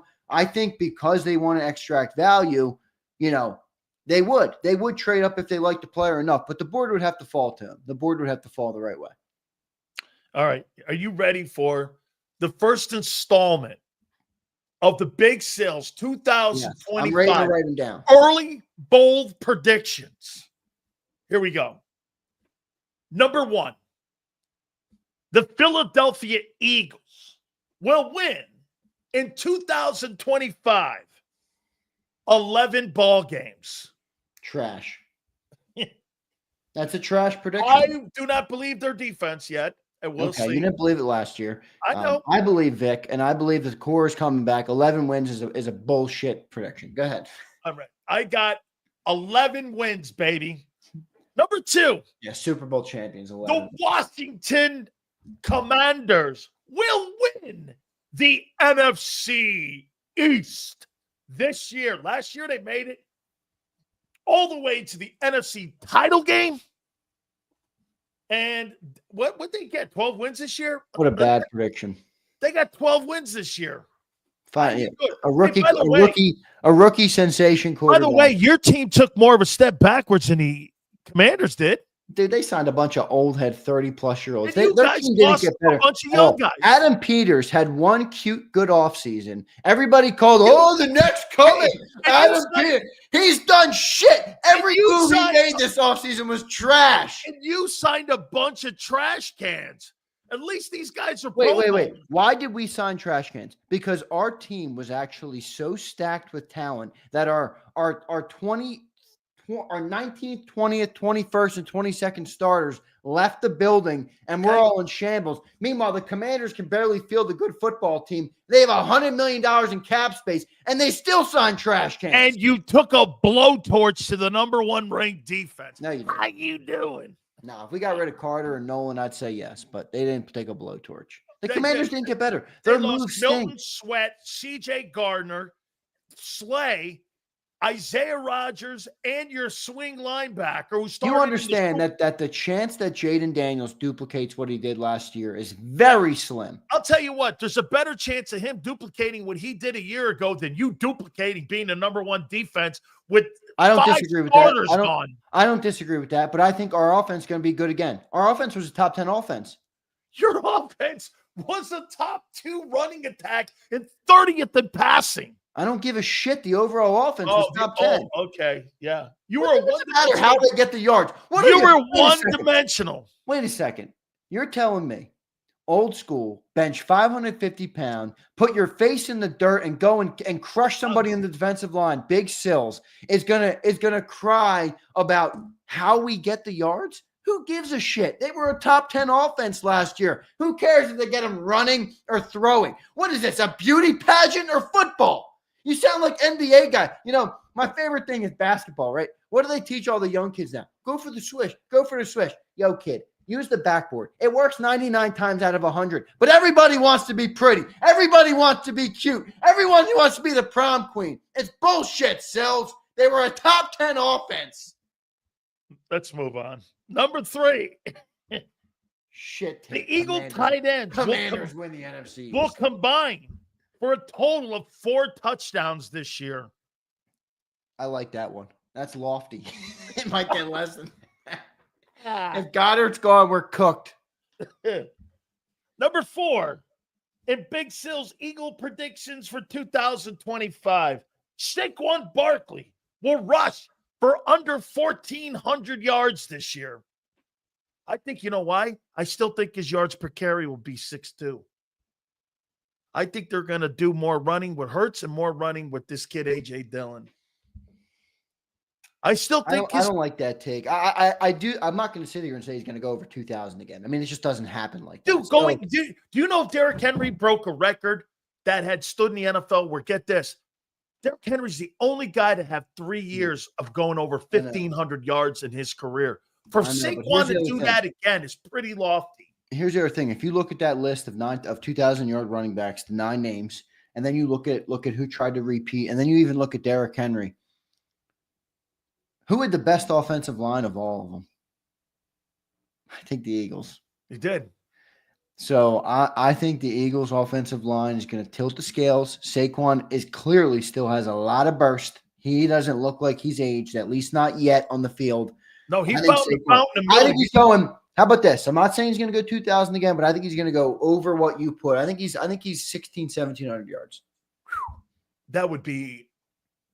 It would be in a conversation where you have to start throwing Hall of Fame back in his face again if he ends up doing some shit like that. By the way, we will read all the super chats here in a second here too. There's another one. Senor. He wants these takes on an Excel spreadsheet. Well, I got him on the Z notebook, but I'm circling. Don't worry, I got my red pen here.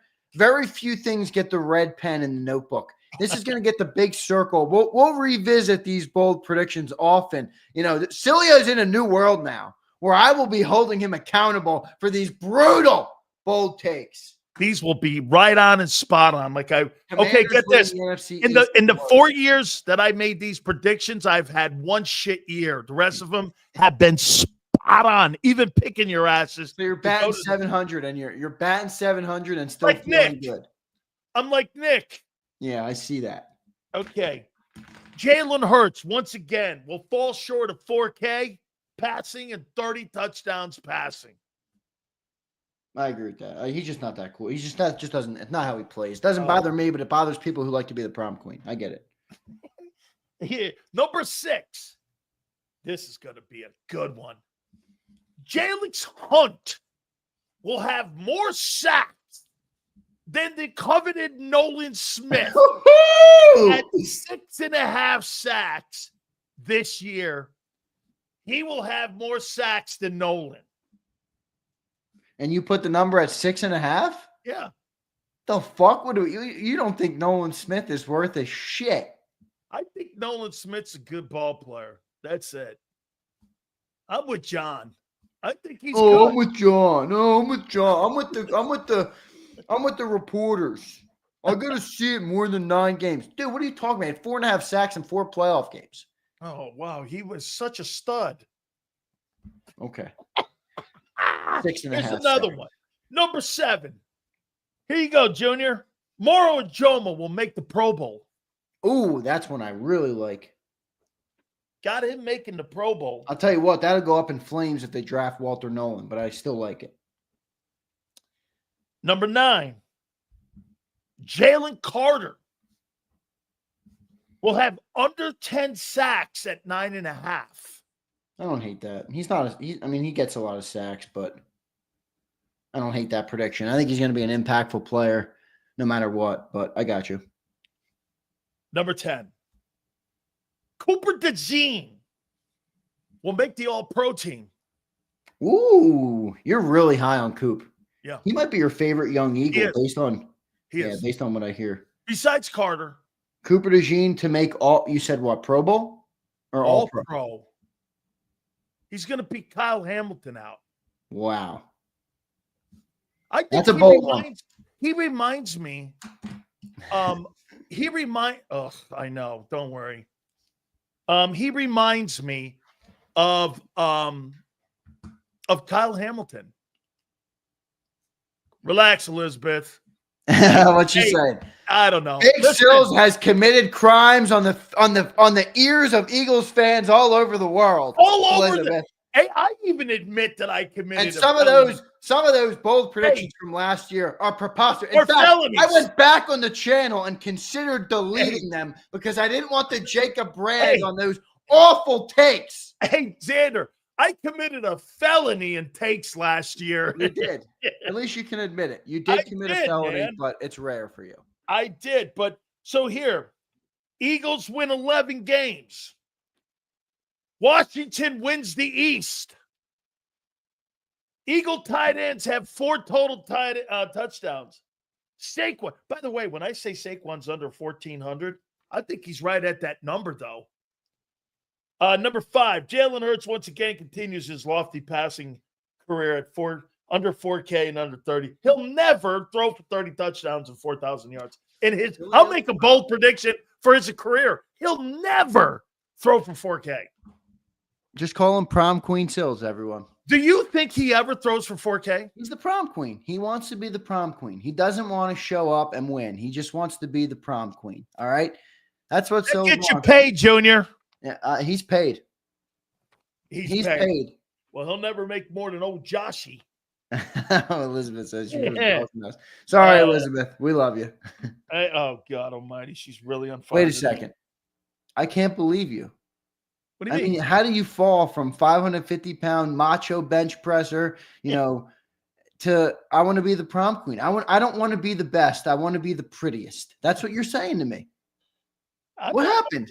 I'm just talking about trying to have a decent, balanced offense. I think Vic Sills doesn't have a son. He lives with his wife and his daughter. I think that's getting to his head. He wants to be the prom queen. Hey. He's around it. And his and Aunt Betty, your wife and your daughter. Have they influenced you to want to be the prom queen? I think so, man. Here, listen. I'll say this to you. Actually, I'm not buying that. I'm not buying that the Sileo women don't want to be the prom queen over they want to win. My wife believes in running the ball. Yeah, I figured that. Yeah. So you're the prom queen of the house. She believes in running the football, man. I would like to believe your rugby playing. By the way, I'm going to give you, listen, I'm going to give you a little insight here. So when Derrick Henry went in the second round, my wife looked at me right away and went, how's that happening? Remember this. They'll regret that. My wife said that at night of the draft. Yeah. When he got drafted in the second round, because she saw him leap over that guy for them. Remember, he leaped over somebody in a ball game when he was at Bama. And she's like, he's that big and he's that. He was crazy good at Bama, man. He was crazy good. She went like this. Well, that will never happen. I think every Alabama running back ever since then has been number one. They gone in the first round because of what he's done. All right. So my last ones here will be this. What's the biggest strength you see on this team? It's a good question. I thought I was listening to the segment when you asked this in the open. I thought some people had some good comments. I think it's pretty clear what the strengths of this team are right now. It's your offensive line and it's your running game, because all the things in that department have returned. Jeff Stoutland's returned, with the exception of Mekhi Becton. Everything is coming back in that department. So you feel good about the offensive line. You feel really good about the running game. Everywhere else has a little bit more questions than it did, 2 months ago. All right. And I think it's fair to say that. So I think at this point you have to go with those are the strengths of the team.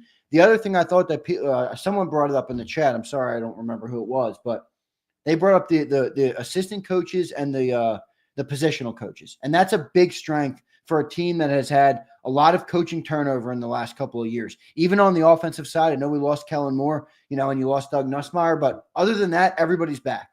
On the defensive side of the ball, you got Vic, you got Clinton Hurt, you got blanking on the Bobby King. You got all the Christian Parker. Everybody's returning, and I think for our coaching staff that just saw the number one defense, saw a Super Bowl, I think that's a big advantage for this team moving forward as compared to the Lions.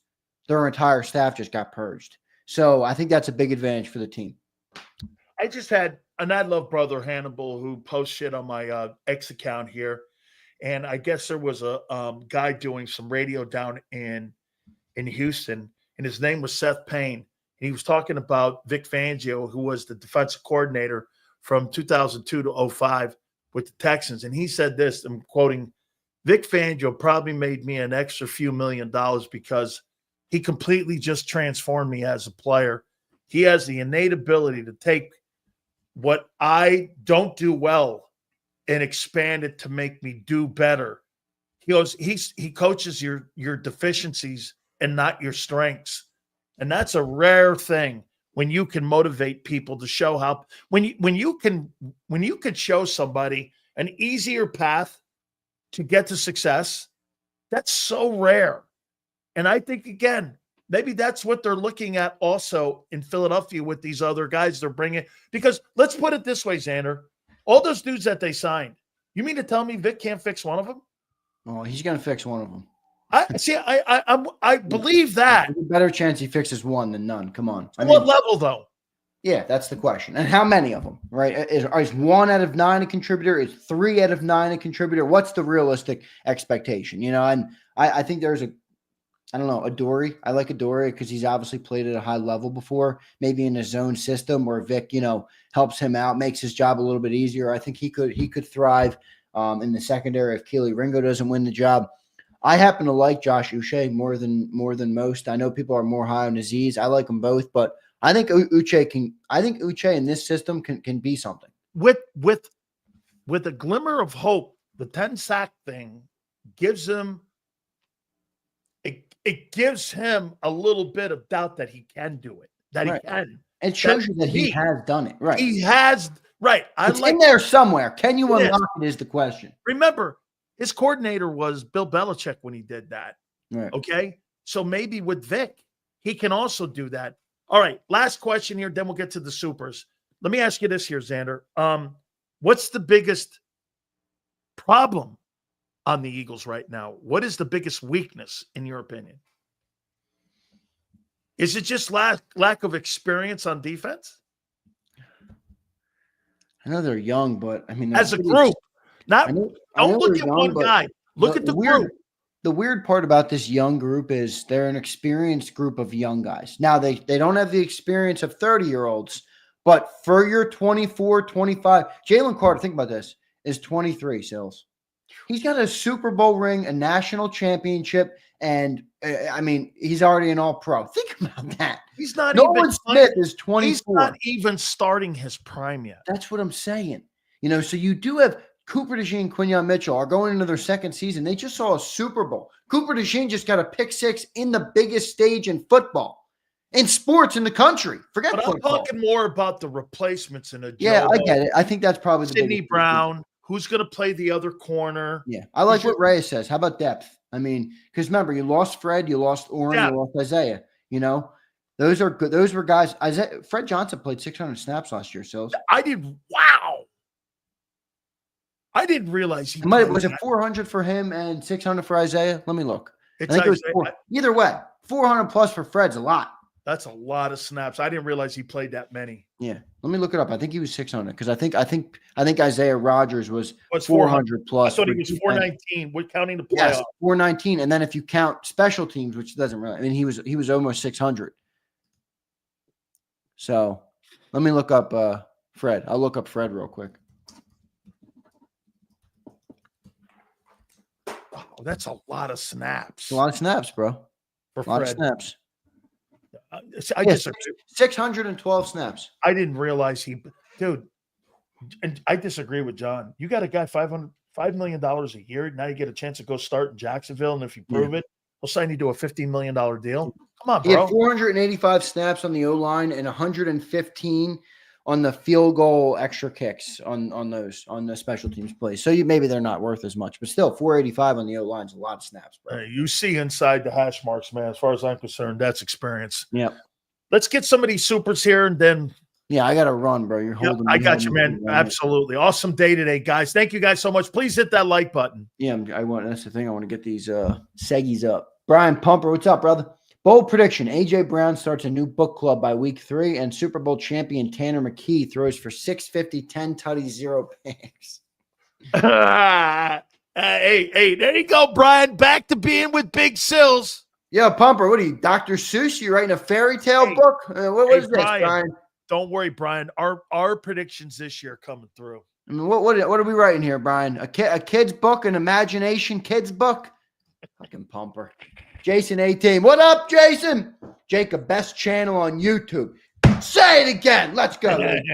Another bold prediction. Sidney Brown and Ed Reed Blankenship will borderline be Pro Bowler this season, and Q will be named All-Pro. I'd like to make an announcement following this super chat. I meant to say it earlier. I will be rebutting Sills' bold predictions with 10 bold predictions of my own on the show either tomorrow or Wednesday. Let's do tomorrow, Tuesday, March 25th, to rebut Big Sills. Good. What do you think of Jason's predictions? Sidney Brown, no. Reed, yes. Sidney Brown, no. Reed, yes. And Q, yes. Yeah, Q, yes. I'm out of time on Sidney Brown. Jason, A-team again. Thank you, Jason. Yeah, thank you, bro. Bold prediction, Pumper. Over under on horrible takes this year will be 289. I'll say under only because he is hilarious. On a serious note, another bold prediction. Jordan Davis gets an extension for more than we expect. JAKIB number 1. Hey, how about this? I'm hearing that they're not going to pick that 5th-year option up. Are they going to extend him at $18 million a year? If they don't pick that extension up.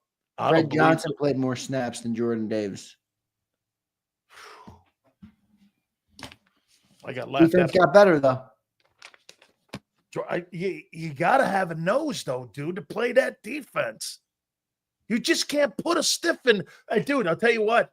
If they don't pick that 5th-year option up, you know for a fact, and if that comes out even more so emphatically, you know they're taking a DT at 32. We'll see. Brian Pumper, do we get these? Bold prediction. Kevin Patullo is fired by season's end. Hire Press Taylor to interim OC. Come on.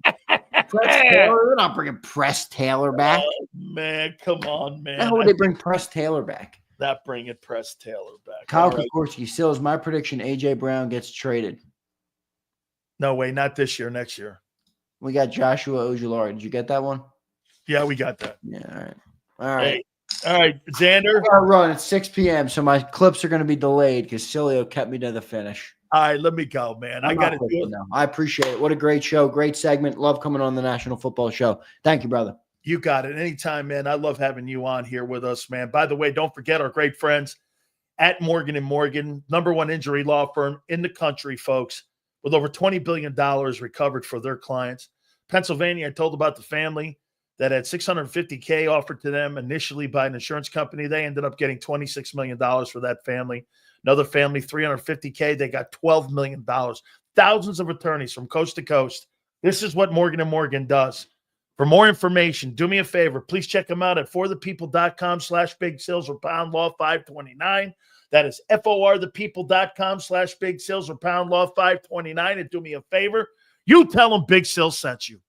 This is Eric. When he got injured in a car accident, he called Morgan & Morgan. He not only gets a lawyer, he gets trial lawyers like Sam and Jessica who are in it to win it. He gets his own investigators with briefcases, leather ones. And if you ever have questions, our customer service folks keep things rolling. Injured? We're your army. Morgan & Morgan, America's largest injury law firm. Your financial future is on the line. Are you ready for what's next? At Leone & Company Wealth Management, we help young professionals, business owners, and pre-retirees navigate the complexities of building and protecting wealth. For young professionals, we'll help you grow your wealth, plan for your future, and make the most of your hard-earned dollars. For business owners, we provide strategies to protect your company, manage risks, and create a lasting legacy for both your business and personal wealth. For pre-retirees, we'll design a plan to secure your retirement, ensuring you can live comfortably and confidently in your next chapter. Whether you're just starting out, managing a thriving business, or preparing for retirement, we're here to help you take control of your financial future. The first consultation is on us. Get the advice you need without the cost. Let's make your financial vision a reality. Take the next step. Scan the QR code to schedule your free consultation today. And of course, go Birds.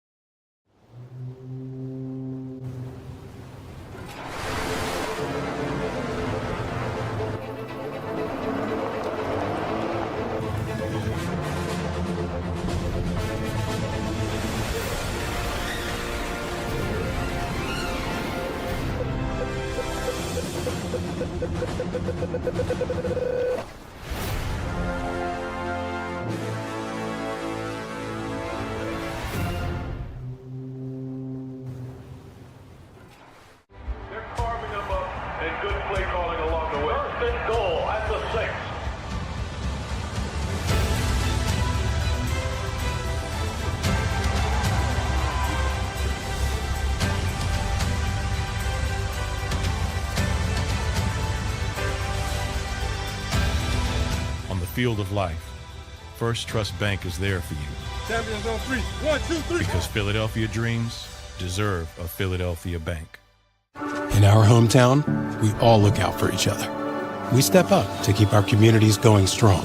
And at Independence Blue Cross, we're here to keep you going strong as the #1 health insurer in the region. No IBX is always looking out for you. EAGLES, Eagles.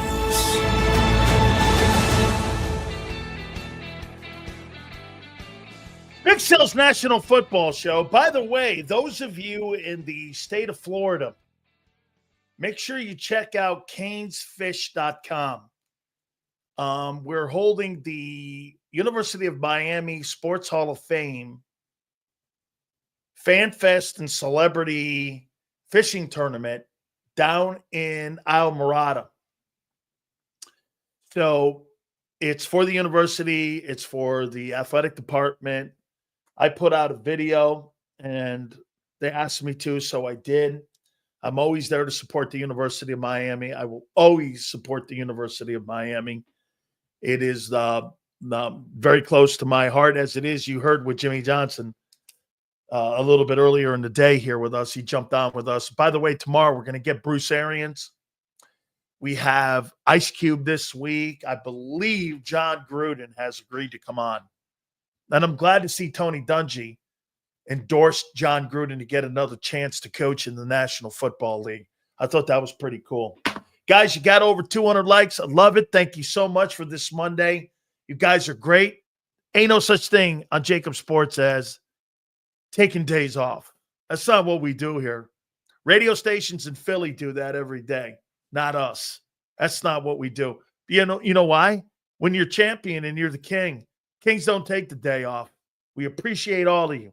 Please hit the like button on the way out. Don't forget also, half of you have not subscribed.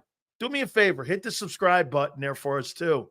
Xander told me that number, that half of you don't even subscribe to us. All you got to do is just click subscribe. It doesn't cost you a cent. So just hit that. M. Reyes, all good, brother. Appreciate you guys. We bring these guests here for you guys because you're here for me and Xander and us. That's why we do that. Big Z, Xander, all good. Big Joe, thank you. 2 to 6 tomorrow. We'll see you on the flip side.